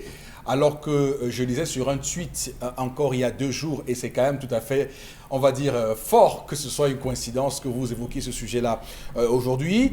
C'est une jeune Camerounaise qui avouait avoir le bac, une licence, sans avoir eu le CPE de l'époque. Et je me suis dit, mais comment elle a pu composer les autres diplômes? Ouais, témoignait. Elle disait que... On n'exige pas le CPE pour les autres. Ah, d'accord. On n'exige pas.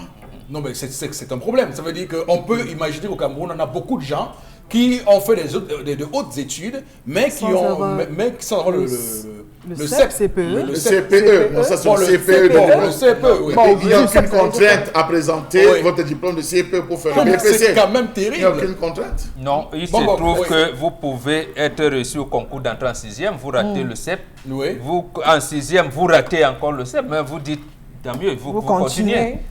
Puisque les diplômes supérieurs seront supérieurs au CEP. Bon, vous dites, mieux vaut qu'on continue. Il y a des gens, malheureusement. Non, mais c'est quand même terrible. C'est quand même terrible. Ben, on fait une enquête pour voir quelle est la proportion de ces gens-là dans ce pays qui n'ont pas réussi à avoir. Faites aussi celles qui n'ont, comme nous, qui n'ont que le CEP.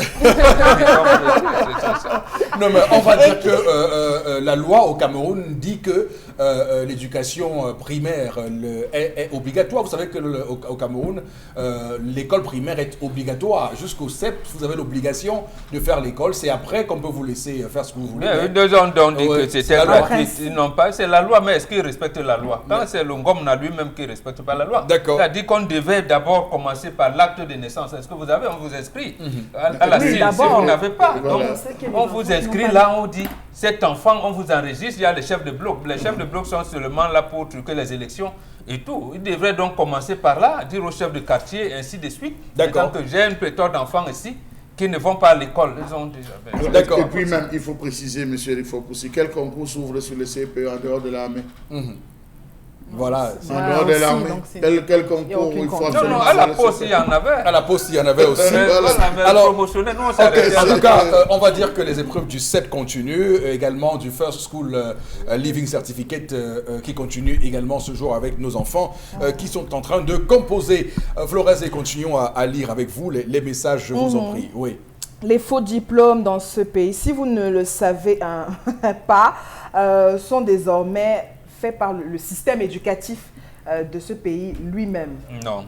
C'est notre ami à Non, le favoritisme, oui, on peut vous donner le baccalauréat, même si vous avez eu des moyennes, mais dire que l'office du bac va établir les diplômes de baccalauréat à ceux qui n'ont pas composé, là, j'en doute.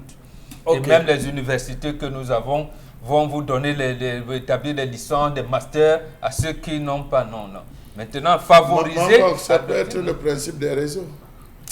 Oui, Pas comment avoir un on réussit système à de réseau au alimenter? niveau de la cellule informatique, vous-même vous le savez. Bon, mais- au parce niveau que des comment on cellules réussit? informatiques, on peut Non, mais glisser alors, un nom. à ce Rien niveau, qu'on là, a raison on parce peut glisser des noms. Non, à raison ce- parce voilà. que vous savez, pour les diplômes comme le baccalauréat, il faut les délibérations, hein, c'est officiel. Monsieur, Ça veut il dire faut que aussi. les souches sont là, on peut aller débusquer. Déterrer. Donc, Voilà. non, on peut débusquer. Sinon, on ne les Mais débusquerait c'est pas. un travail à la C'est- chaîne, non? Non, je veux dire que si on réussit à dire faux diplôme, Voilà. ça veut dire que C'est vous sécurisé, vous quelque avez part. sûrement eu Non, le moyen monsieur, de il faut faire... aussi- ça part sur la base des numéros. qu'il y ait un réseau. Ça part sur la base des numéros. Oui. Lorsqu'on vous donne, c'est-à-dire lorsqu'on vous délivre votre baccalauréat, il y a des numéros, il y a un code. Oui. On prend ce code qu'on renvoie. On renvoie au niveau de l'office de l'OBC. L'OBC maintenant prend le numéro. Est-ce que ça correspond à tel nom? Tout à fait. On arrive sur le 0B322. Je prends le Absolument. 0B322. Ça donne un autre nom, un nom autre que le vôtre. On renvoie en disant donc c'est un faux. Donc il y a des personnes mal intentionnées au sein du Ça veut système donc dire qui que- entretiennent le réseau. Non, c'est pas Non, le c'est système, pas ce qu'il donc. dit. Bon. C'est pas le Parce que système qui a... c'est juste des personnes- Non, ce que dit le téléspectateur, c'est qu'il dit que il Le existe sy- dans voilà. les Le dans système le système éducatif. éducatif camerounais le moyen pour quelqu'un qui n'a pas composé de voir son nom affiché, possible. Oui, ça existe. affiché au résultat Ça et existe. avoir non. Oui. Arrêtez. Bon. Arrêtez un Une peu. Une personne qui n'a pas Non, mais composé. une personne qui n'a pas Il composé. suffit de connaître quelqu'un qui est responsable là-bas dedans. Non, Non. je Ah ne sais bon? pas si c'est C'est possible. possible. Monsieur- Non, Je ne sais pas. monsieur- On va. C'est un travail à la Monsieur chaîne. Eric Fopoussi, Ouais. Monsieur Eric Fopoussi, je Ouais. connais des gens qui, en filière en lettres, se sont retrouvés à passer des licences alors qu'ils Non, n'avaient non. Je dis, À ils l'université, n'avaient pas- à oui, l'université, ils n'avaient pas à l'université, composé. je ne suis pas Voilà. aussi catégorique. Mais au secondaire, Au secondaire. avec l'OBC, On sait que c'est Ce ne sont pas c'est des vissé. machines. ça me semble difficile quand même. Donc, ça me semble difficile. Il faut qu'on vous trouve un centre d'examen. Il faut que le jury du sous-centre signe, qu'au signe, vous avez été là tous les jours. Il faut tout ça. Non, mais c'est quand même toute une... oui. Si on a un informaticien qui est chargé de remplir les noms dans la machine, Ouais. est-ce que j'ai besoin d'être physiquement là pour avoir composé? Bon. Donc il faut qu'il y ait un... Tout est possible. Tout est possible. Nous sommes dans Il faut le qu'il y ait une royaume de personne- l'impossible. Non, mais écoutez, non, mais non, Il faut attends, donc qu'il y ait une j'avoue personne. que c'est possible d'aller, par exemple, à la poste centrale demander à quelqu'un Voilà. de faire une falsification d'un diplôme de baccalauréat, oui, avec une fausse signature, Ouais. des faux cachets, des fausses... C'est clair. Mais Mais maintenant, quand vous délivrer- avez l'authentique, l'original du diplôme qui sort... C'est ça qui est un peu difficile. Moi, c'est ça, moi vrai. j'ai du mal. Moi, j'ai du mal. On a une chaîne. Ouais, Il y a vous des avez entendu correcteurs parler et les délibérations. dans et les autres. années 2000-2007 de ce qu'on appelait le faux vrai diplôme. Dites-nous. Ouais, c'est ça, le faux vrai diplôme. Non. Qu'une université Bon, vous délivre... Pas une université, mais bon, on est encore dans le système, Dans on est encore dans le secondaire. système de l'OBC. Je peux comprendre ça à la main parce Non, je que n'ai pas. l'affaire également des épreuves. C'est-à-dire qu'on Non. on se demandait comment les enfants réussissaient à avoir les épreuves. Poulet. Non, comment, oui, justement. Non. On se On a demandait fermé comment les le- enfants... On a fermé le robinet. On a scellé. Alors, Non, mais bon, après, vous savez, le Cameroun, c'est le Cameroun. Bon, et on peut s'imaginer qu'il y ait des gens Ouais, qui il y a réussissent tellement... à passer les mailles du filet. Bon, maintenant, mais c'est vrai que c'est compliqué, hein, c'est difficilement envisageable ce type de fraude, mais impossible n'est pas camerounais, pas seulement en football. On va, Florez, continuer à lire quelques messages, je vous en prie. Oui. L'homme en question n'a pas de problème à être courtisé par toute l'entreprise. Autre réaction ce matin. Au Cameroun, on fait le baccalauréat sans avoir le BEPC. Oui. Voilà. Oui, C'est un... L'obligation Je l'ai dit à d'avoir l'instant. le probatoire. Je l'ai dit à l'instant. Voilà. Le problème C'était- se trouve dans le système éducatif ça va pas pour le BPC. au Cameroun qui a programmé la mort de l'école. Lorsque vous admettez un élève au concours d'entrée en 6e avec 2 de moyenne, vous voulez quel avenir, s'interroge notre cher ami. D'accord. En Bon, 6e, on aura l'occasion de revenir sur le niveau. bon, Ce il dit n'est pas- ce n'est pas vrai. malgré le nouveau système de l'approche par compétence est zéro, le pays sombre. C'est Souleymane Mais monsieur, Souleymane il faut- Souleymane dit professeur, être Monsieur- professeur d'informatique monsieur à Eric Marois. Fopoussi, Donc monsieur il Eric est bien Fopoussi. placé Non, pour mais ça. il sait de quoi il parle. Bon, oui, les approches par compétences ont tué et sont en train de tuer le système. Je vous dis pourquoi. Pourquoi Je vous dis. On vous pose la question. le corps, vous citez 3 parties. Citez 3 parties du corps humain. Vous prenez la première phrase. Je cite, en guise de réponse. Je cite les 3 parties du corps humain. Ça fait déjà 1 point. Pour avoir écrit juste cette phrase, ça fait 1 point. Sauf si la question sur 3 points, vous avez 1 point. Vous avez un point. Vous mettez les yeux, le nez et les oreilles. Pour avoir répondu, ça fait 1 point. Est-ce que vous avez donné les 3 parties? Non, mais vous avez 2 sur 3. Voilà les APC. Alors, non, mais Charles, je vous le dis, je suis à mon dos vision. Il y a beaucoup d'inspecteurs pédagogiques. J'ai dit, je suis à mon dos vision. Qui pourrait vous non, je le vous dis. répondre. Je le dis, je suis à mon dos vision. J'ai juste envie de dire que arrêtons un peu avec cette vieille rengaine qu'on nous ramène tout le temps. Est-ce que l'efficacité d'un diplôme réside dans le taux d'échec élevé du diplôme? Parce que dans un moment au Cameroun, justement, on avait pensé aux Camerounais que lorsqu'il y a un taux d'échec élevé, c'est que ce diplôme a été bon. Arrêtons un peu avec le vaudou, arrêtons un peu avec la sorcellerie. J'ai eu la chance de ne pas aller loin, mais là où je me suis arrêté, on a vu les enfants qui étaient intelligents et à l'examen ratés. Tout à fait. Il ratait, et comme cet informaticien qui travaille à l'école nous dit, l'enfant il rate le concours d'entrée en 6e, il passe son CEP, mais ses parents et les examens ils ont dit quand même on peut lui trouver une classe en 6e. Une place en 6e, et ce gars, il peut monter et devenir comme on dit, quelqu'un. D'ailleurs, tout à fait. Merci. On va s'arrêter là, Florazé, pour cette séquence des messages. On va rapidement rentrer dans votre chronique. Ce matin, c'est la revue des réseaux sociaux que vous faites tous les jours pour nous faire discuter et parler sur ce plateau. Nous sommes tout de suite... nous sommes à vous, pour tout vous dire. Oui, Eric Fopoussi, 3 informations. La toute première, c'est en religion, notamment avec cette sortie du père Ludovic Lado qui reproche justement aux évêques de ne dire uniquement les messes des différentes personnalités riches. Donc, il s'insurge. Donc, il a adressé ce courrier qui fait justement le tour des réseaux sociaux aux évêques, rappelant également au lendemain même aussi des obsèques de la personne du regretté Martin Bellinga Eboutou, également qui a travaillé également au cabinet civil de la présidence de la République. Tout de suite, il y a une levée de bouclier avec tellement de contradictions. En tout cas, le père estime... justement à travers cette lettre ouverte à ses confrères qui sont des curés de paroisse et qui eux-mêmes se plaignent de ce qu'ils sont étouffés dans leurs secteurs pastoraux respectifs dès qu'il s'agit justement de l'enterrement d'un homme d'affaires. Il a pris également le cas de plusieurs autres personnalités décédées et qu'on a justement vécu même à travers la toile. Le prêtre demande également s'il existe même des dispositions canoniques relatives justement à l'enterrement d'une personnalité avec beaucoup de moyens ou alors d'un fidèle par un évêque ou par des évêques. Donc, il a donc notifié pas mal de choses. Et il faut pousser dans sa lettre, ce qui justement a permis à nos chers internautes de s'interroger notamment sur cette affaire. Alors, quand on est riche, on a droit aussi à une messe assez particulière. Et les pauvres alors? D'accord. Alors, il faut d'abord, avant de commenter cette revue que vous faites, Florazé, d'abord... disséquer le personnage, le père Ludovic Lado. C'est un dissident de l'Église catholique.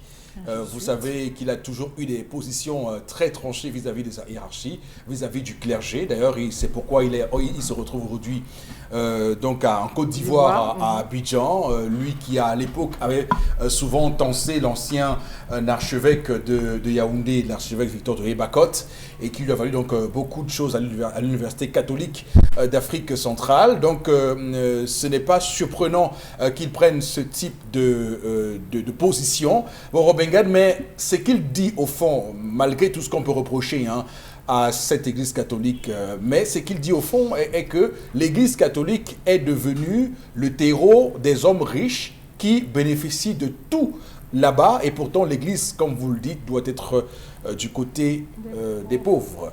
Mais absolument. L'Église catholique a toujours été du côté des hommes riches. Oui.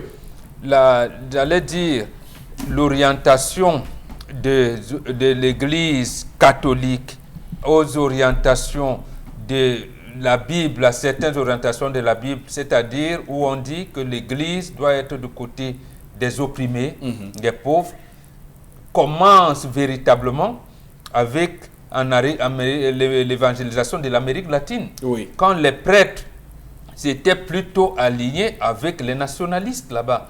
Ils ont dit non, nous sommes du côté des nationalistes, nous ne pouvons pas continuer à faire ce que l'Église nous demande. Alors qu'ici au Cameroun, où le père Lado, il le sait très bien, que l'Église catholique a toujours eu une relation incestueuse avec le pouvoir. Encore que la France est considérée comme la fille aînée de l'Église catholique.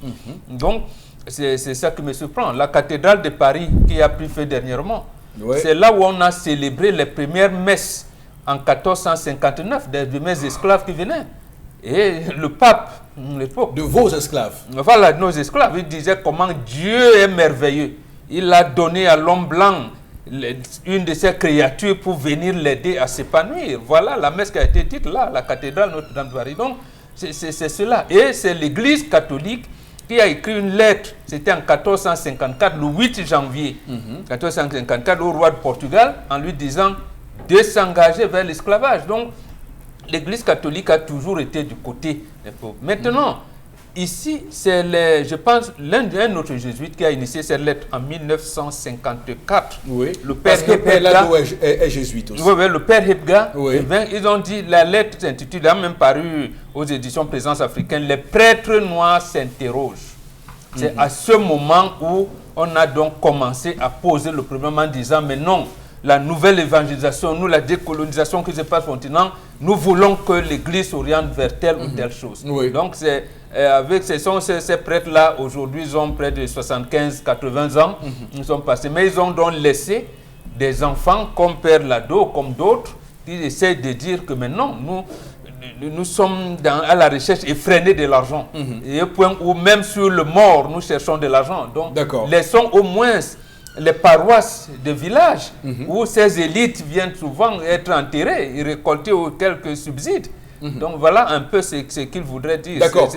Alors il y a deux choses qu'on va noter, hein, et je pense que le père Lado le dit à la suite des événements du week-end dernier avec la messe suite au décès de Martin Biliga et Martin Biliga et Boutou. On a vu l'évêque de Sambelima faire la messe là-bas, donc Monseigneur Christophe Zoa qui était là-bas avec un parterre d'autres évêques et prêtres, on va dire la fine crème de l'Église catholique qui est au Cameroun.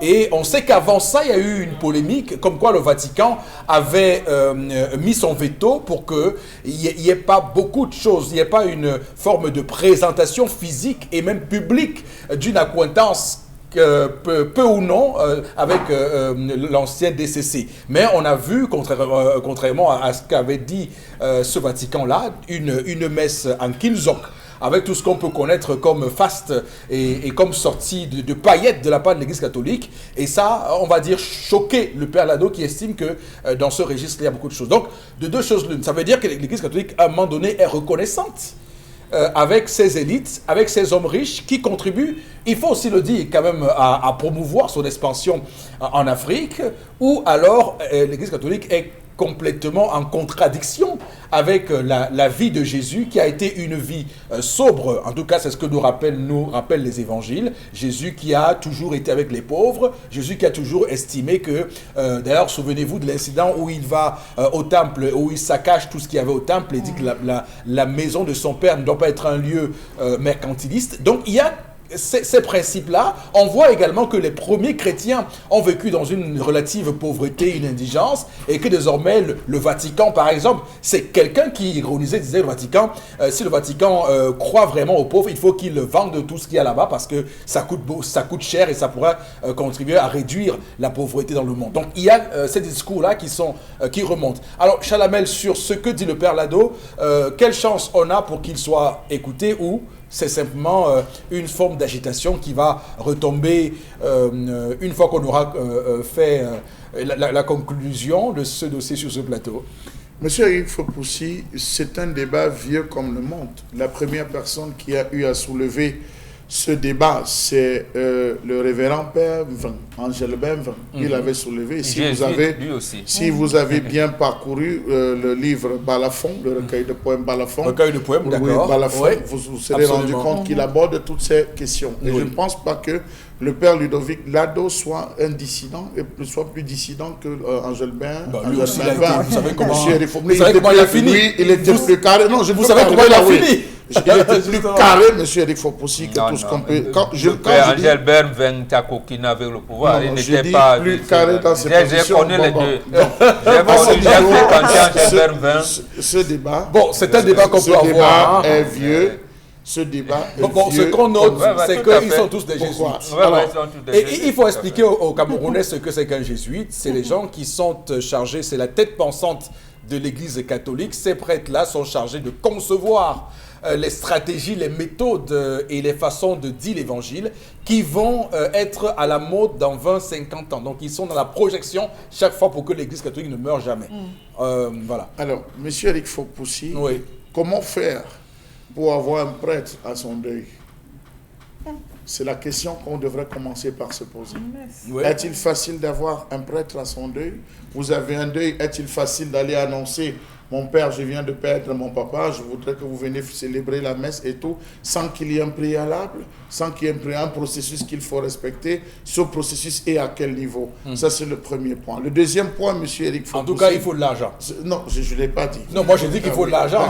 Alors, si vous le déplacez, il faut appeler un chacha. Toutes les difficultés pour pouvoir avoir un prêtre, toutes les difficultés au monde pour avoir un prêtre, après que vous ayez présenté la carte de baptême, après que vous ayez présenté qu'il est le dernier de culte, après que vous ayez présenté que c'est un fidèle de l'Église, après que vous ayez présenté qu'il a contribué à la fondation de l'Église, après, il y aura encore des difficultés. Partant de là, si c'est difficile d'avoir un prêtre, est-ce que ce sera possible, M. Eric Fopoussi, d'avoir un archevêque? Première question, ou un évêque à un deuil. Est-ce que, pour moi, de mémoire, après les observations, ce n'est que chez les riches?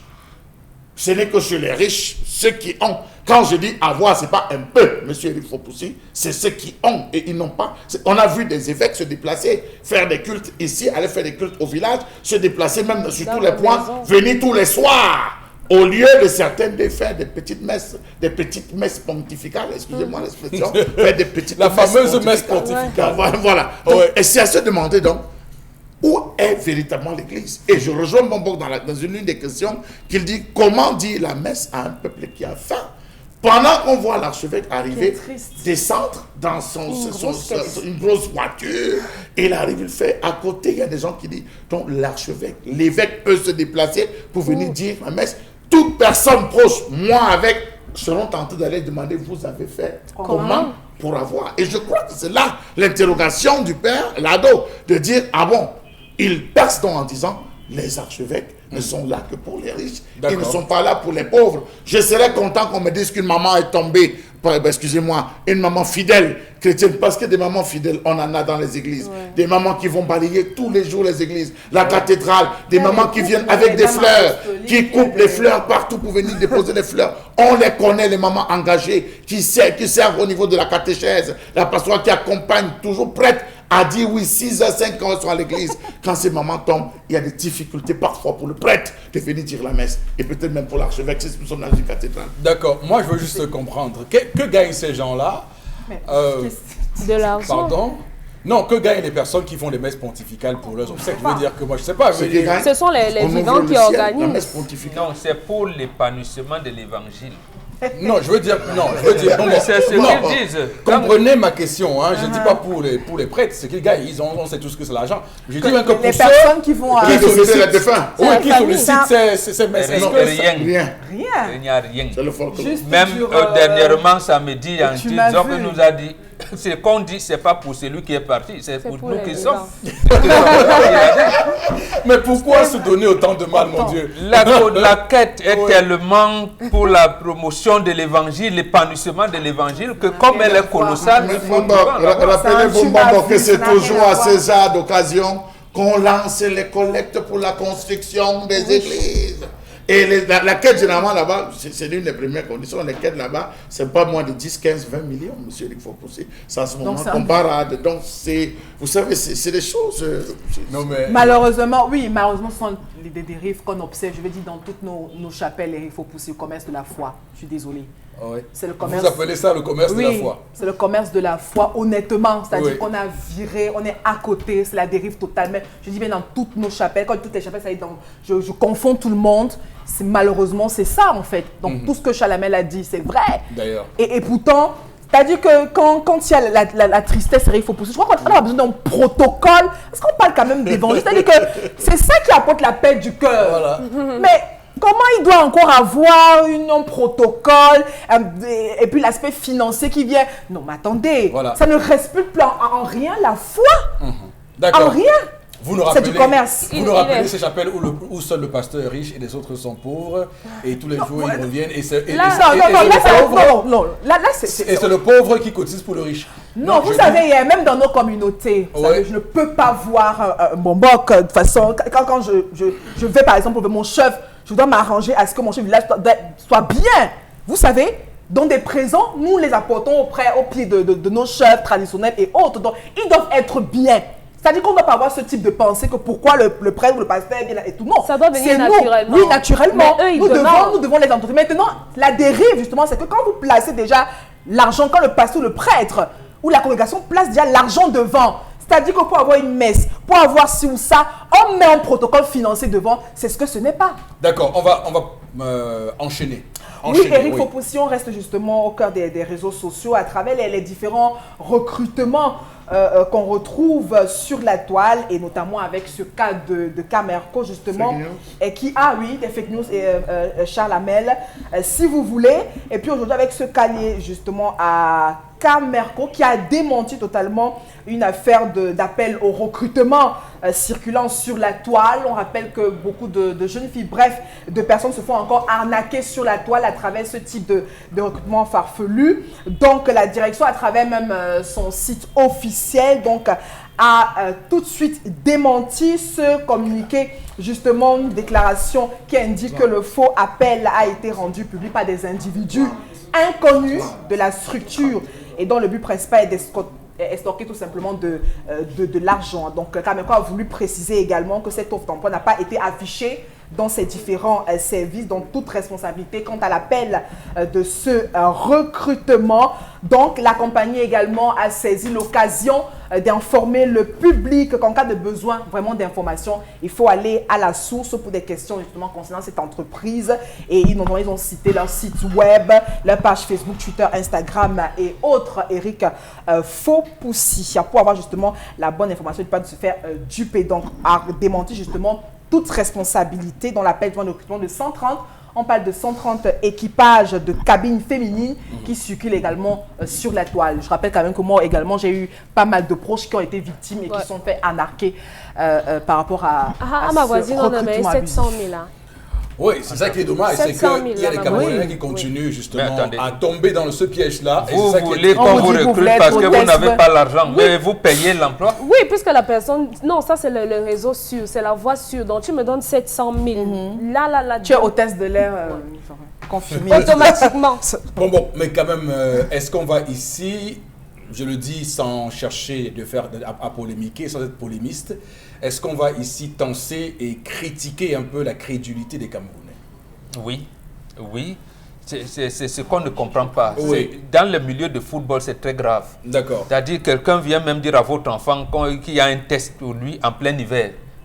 En Europe, vous quittez ici. Mais attendez, il y a plein d'hiver, vous êtes en décembre, les enfants viennent de prendre des congés de Noël. On dit oui, il y a un recruteur, vraiment, il y a un test pour vous. Voilà. Bon, en plein hiver, tu vas faire froid. Juste pour apprendre, ça veut dire qu'en Europe, il n'y a pas de test en hiver. Non, on vient vous tester ici. Oui, d'accord. Ici. Notamment pour les Africains, vous testez ici. Les tests pour les Africains en Europe se passent pendant l'été. Jusque les championnats là-bas finissent au mois de mai.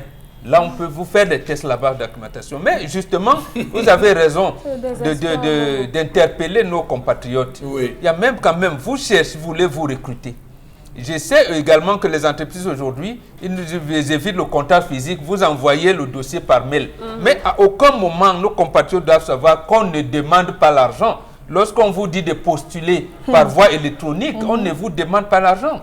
Voilà. Bon, c'est comme avec les cachets. On ne vous demande pas l'argent. Quand on va certifier les diplômes, généralement, quand on est pressé, il y a quelqu'un qui vient vous dire que non, donne-moi, je sors, je m'en vais, et il revient avec la bonne signature. Voilà.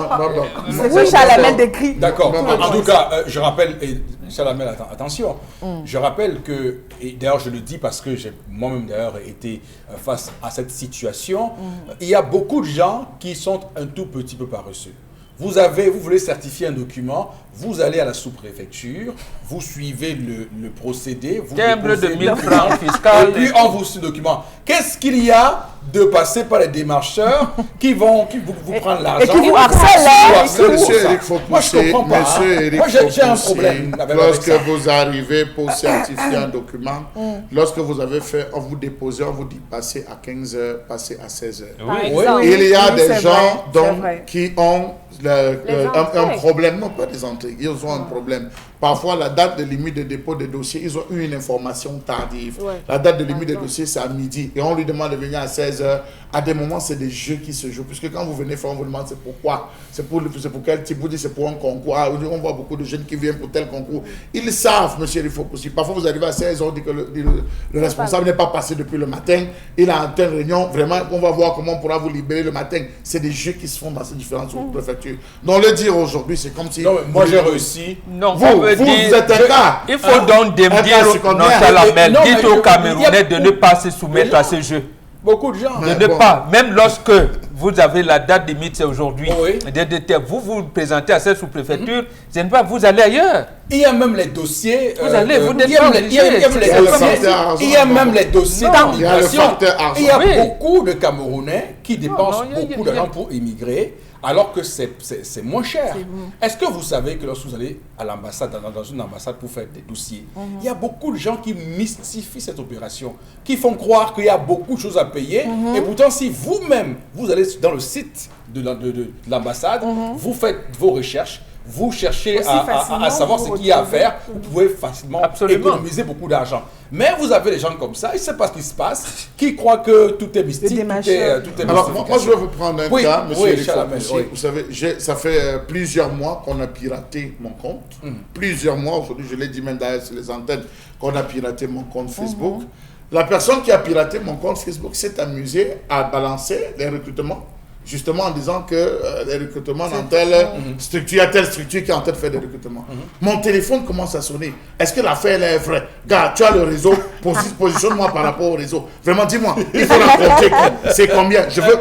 Imaginez-vous, je tombais des nues, monsieur Fopoussy, en disant je comprends pas pourquoi est-ce qu'il en retourne. Jusqu'à ce qu'on dise tu as posté. Je dis non, je D'accord, c'est bon. Alors, non, c'est pour dire que les infoline, parfois, ils Non, mais, piratent, ça non, se non, joue. mais Vous voyez le compte d'un ministère. Non, mais moi, j'ai on parlé, présente, de la crédulité des Camerounais. Alors, il y a j'ai essayé de faire une enquête tout récemment sur cette crédulité. Alors, il y a un document qui circule dans WhatsApp et Facebook sur la loterie canadienne. Vous savez, ça n'existe pas une loterie canadienne. Mais lorsque vous envoyez ça à quelqu'un, vous vous rendez compte qu'en fait, il s'agit d'envoyer cette information-là à 10 personnes et pour réussir donc à jouer à cette loterie. En fait, c'est la manœuvre, la fausse manœuvre en réalité. Alors, quand j'ai envoyé ça aux gens, ils m'ont tout de suite renvoyé ça. Il y a d'autres personnes dans les groupes que je connais, j'ai compris que les Camerounais parfois aiment la facilité. C'est-à-dire que quelqu'un voit un truc comme ça, on lui dit qu'il faut envoyer à 20 personnes, à 10 personnes pour pouvoir postuler. Il commence à envoyer automatiquement. On n'avait pas encore reçu le message où on dit envoyer ça à 20 personnes. Vous aurez la chance avant la tombée de la nuit. Et les gens envoient. Non, moi je Les gens vous l'envoient. Ok, on va terminer, Flora. C'est votre. Oui, Eric Fopoussy à l'université de Douala, le bras de fer continue entre le recteur et le personnel d'appui. Oui. Rappelons que cette grève devrait continuer. Le personnel d'appui veut continuer justement avec ses réclamations, ses revendications. En tout cas, le recteur, lui, à travers un communiqué poursuit en menaçant. Il dit par conséquent que toute attitude susceptible justement de perturber la complétion des enseignants ou même des évaluations y afférentes se verra attribuer une faute lourde.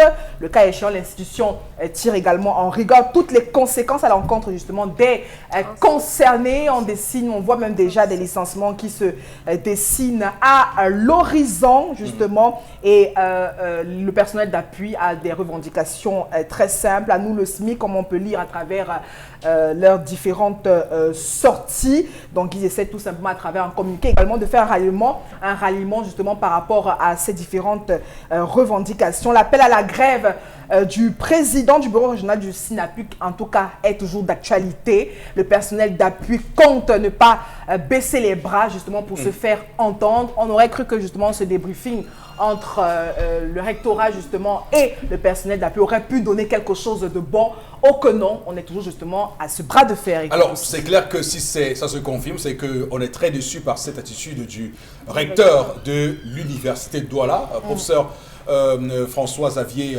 Edouard. Ce n'est pas possible, on ne peut pas continuer comme ça avec cette obstruction à des droits fondamentaux au Cameroun, dont le droit de grève. Alors, Boro Mbengue, c'est quoi? C'est la résultante des méthodes brutales, de Roland Pré. C'est la succession à Roland Pré, ça? Absolument, absolument.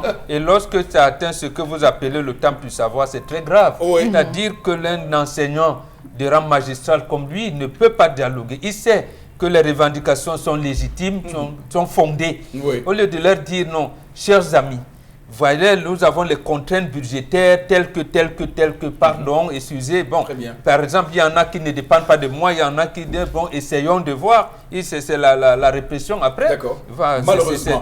En tout cas, on va dire à ces personnels d'appui de l'université de Douala de tenir bon. Merci Florazé pour cette revue des réseaux sociaux, pour votre chronique. Voilà, monsieur, basculant au plateau B avec Constilamine qui va nous parler ce matin de Canal Shopping. À tout de suite.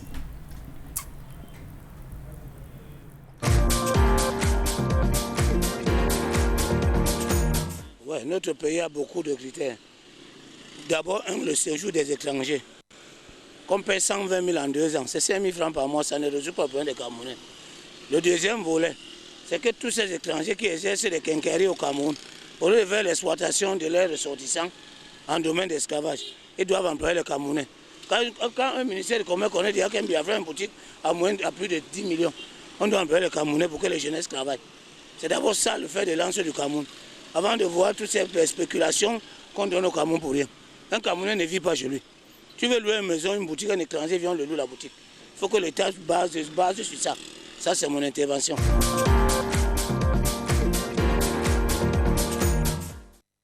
Bon, avant de prendre le spot Canal Shopping, on va d'abord, voilà, vous l'avez remarqué vous à l'antenne, il y a interpellation qui est arrivée. Bon, Robinga, juste un petit commentaire sur cela avant qu'on prenne le spot Canal Shopping. Là. En dehors des Nigérians qui sont Kanyabasi, en Vogada, je ne savais pas que les étrangers avaient pris littéralement tout ici. Et peut-être les petits cafés que nous avons avec les Maliens nigériens.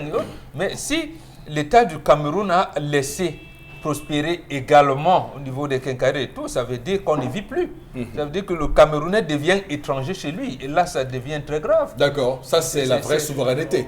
Oui, justement, c'est là donc la souveraineté. Voilà. C'est là la souveraineté. Lorsque vous réclamez, vous autorisez que vos compatriotes puissent venir travailler dans les quincailleries des étrangers, alors là, je ne comprends pas. Ça devient incompréhensible. Oui, ça devient incompréhensible. On va peut-être demander qu'on fasse la politique de la priorité nationale, la préférence nationale dans ce cas-là. Peut-être c'est comme si vous me disiez un jour que le palais de l'unité allait être en location. Voilà, je rappelle quand même que dans ce pays, on est... Oui, ça va juste 10 secondes. Le détail est réservé aux nationaux, le gros aux expatriés, aux étrangers. D'accord. Mais c'est pas ce qu'on... Vous faites un tour au niveau de la douche, vous allez vous rendre compte ce qui est en train de se passer.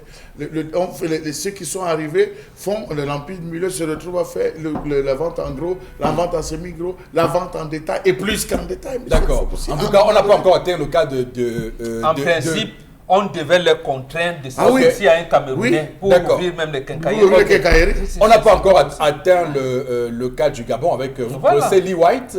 Il est le nouveau ministre là-bas. Il est un blanc naturalisé de la forêt.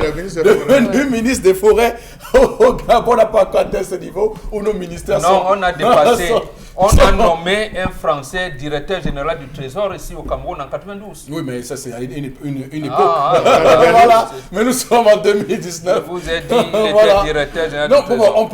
On veut dire, à 92, on peut encore imaginer que 22 ans seulement après l'indépendance, qu'on puisse encore être, on va le dire, dépendant de l'ancienne puissance coloniale. Mais nous sommes en 2019, qu'on le soit encore aujourd'hui, ça pose quand même beaucoup de questions. Même si beaucoup estiment qu'il faut éviter ces propos xénophobes parce que on voit bien des cyber. Quand quelqu'un vous dit immigration sélective ou comme vous disiez, je ne sais pas, il n'y a pas de xénophobie. On voit des Sénégalaises, des Camerounais, on voit tout ça du côté de, on va dire, de l'Europe, de la France. Siben Ndiaye est porte-parole du gouvernement français. Il a la nationalité sénégalaise. Oui, mais lui aussi, il est gabonais, il est naturalisé gabonais, il faut le dire. Oui, voilà, d'accord. On va basculer justement au plateau B et on regarde d'abord le spot et ensuite Canal Shopping.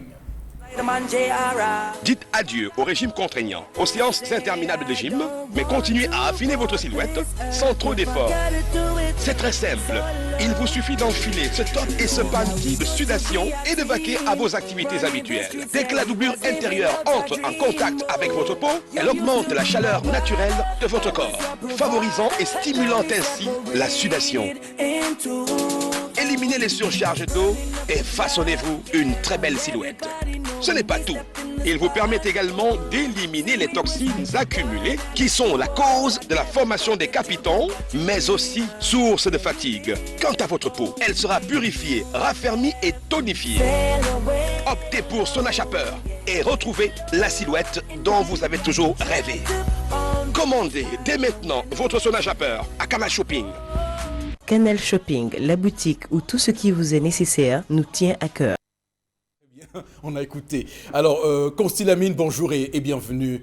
Oui, bonjour Eric, bonjour à tous les clients de Canal Shopping International. Alors ce matin, nous nous installons encore sur ce plateau commercial pour essayer d'attirer l'attention de tous les téléspectateurs, ceux-là même qui ont des problèmes de surpoids, ceux-là qui ont des problèmes de douleurs lombaires, ceux-là qui ont de temps en temps des problèmes de fatigue. Alors la solution est donc du côté de Canal Shopping International qui s'installe encore au comptoir du concept Salaka pour vendre des articles de qualité à des prix vraiment dérisoires.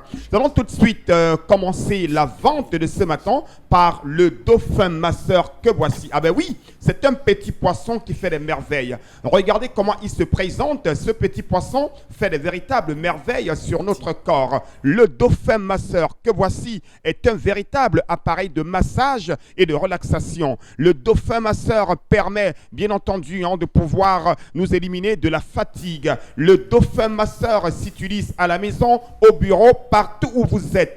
C'est donc l'occasion ici d'attirer l'attention de tous les téléspectateurs qui ont besoin d'un massage relaxant, d'un massage bien sûr doux, d'acheter dès à présent le dauphin masseur pour le mal de dos, le mal des reins, les crampes, les courbatures, la fatigue générale, le stress.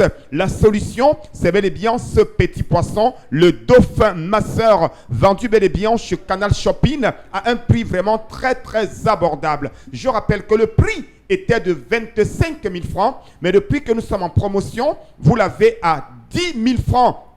Dans les boutiques Canal Shopping, du côté bien sûr d'Aqua, je dis bien, ce dauphin masseur. Le prix s'affiche à l'instant à l'écran. Je vous le rappelle, c'est un appareil de massage. Il permet de favoriser la circulation du sang. Et bien sûr, la particularité, c'est que ce dauphin masseur a plusieurs accessoires pour le massage de la plante des pieds, pour le massage du dos, pour le massage du cou, pour le massage de la tête.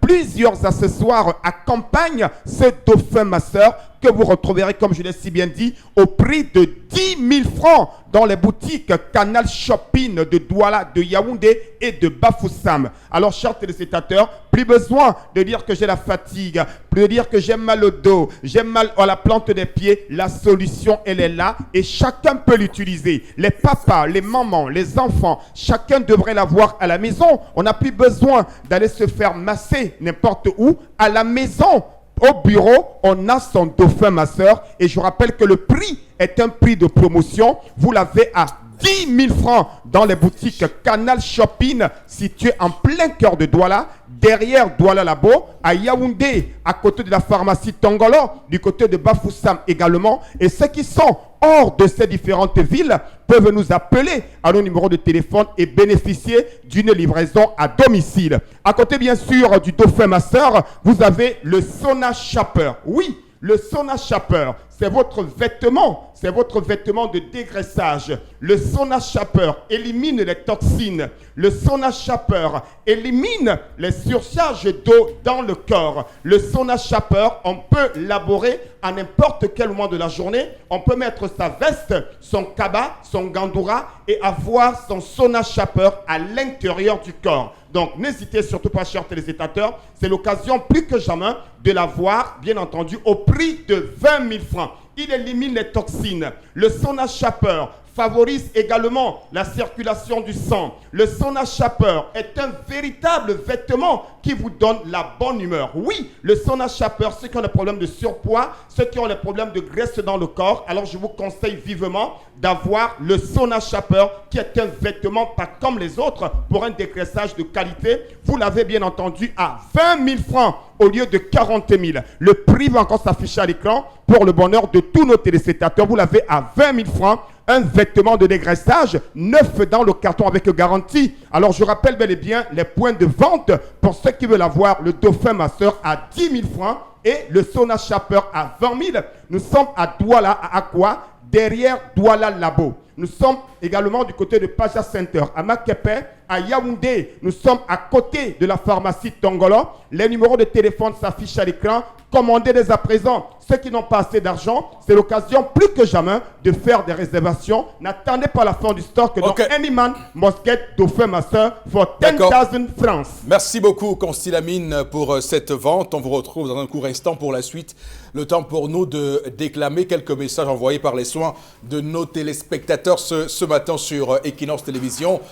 Dans ce 10-12, le Zénith, on va dire qu'il y a beaucoup de sujets sur lesquels on a débattu ce matin. Donc, on va vous demander, Florazé, de les lire pour nous, je vous en prie. Alors, Tony à Yaoundé dit à l'église, tout est payant, rien n'est gratuit. C'est sa réaction. Je ne suis pas un membre du clergé, mais c'est Daniel Ayaoundé qui réagit. C'est un pamphlet. Mais je pense qu'on se trompe lorsqu'on soutient que l'Église serait aux côtés des pauvres, que non. À mon avis, il me semble que de mon petit niveau, et aussi, je suis aux côtés de ceux qui la sollicitent tous les jours, de ceux qui souffrent. Lui, les riches aussi souffrent. Alors, de ceux qui sont dans la joie, de ceux qui ne pouvaient pas l'invoquer ou solliciter une reconnaissance durant leur existence. On se trompe peut-être. Donc, bon, lui, il estime que les riches aussi souffrent et ont besoin d'une certaine reconnaissance.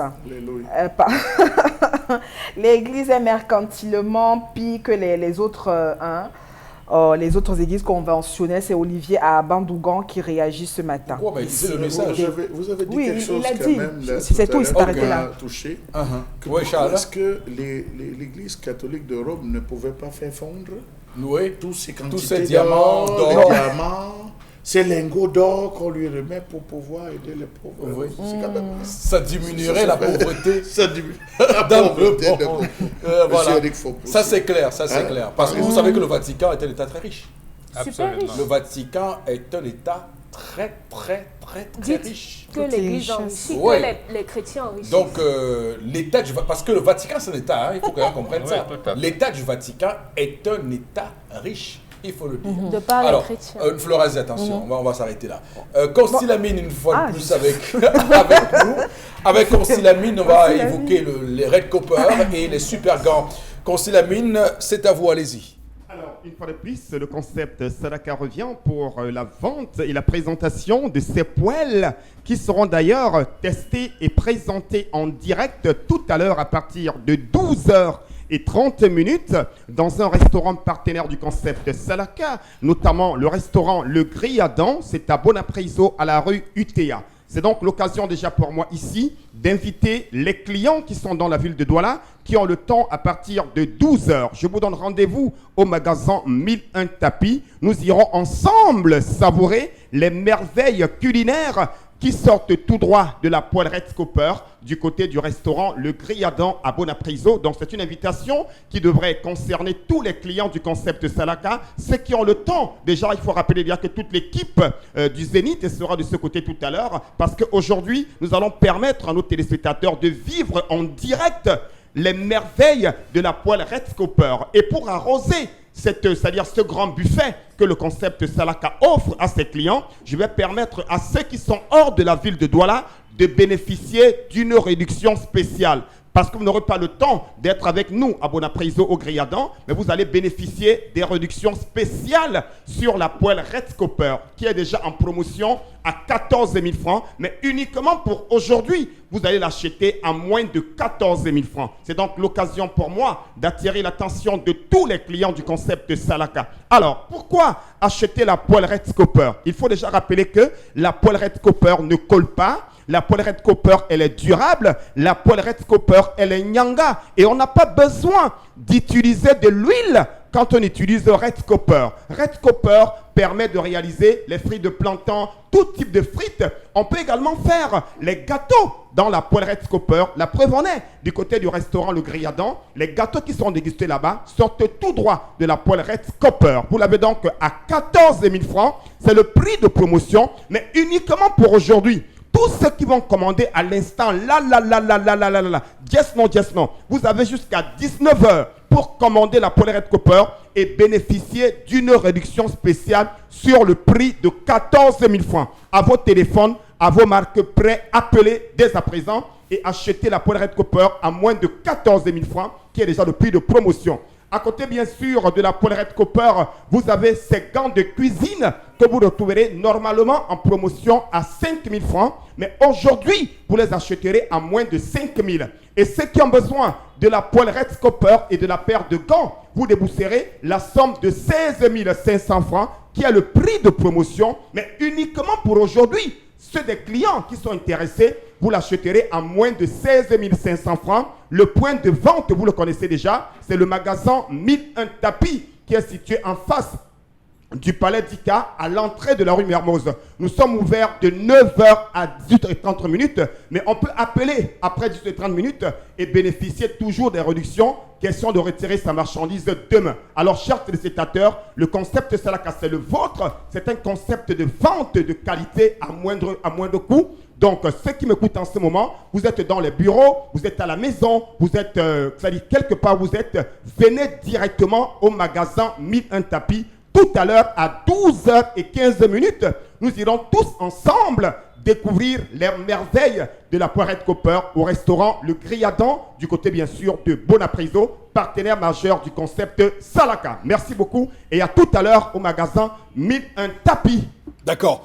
Merci Constilamine et surtout à 12h15, nous serons là-bas pour évidemment faire ce que vous avez dit, que je ne répète pas. Madame, monsieur, on va s'arrêter là pour ce matin. Merci à toutes nos équipes techniques, mais également sur ce plateau. On se retrouve demain 10h comme à l'accoutumée.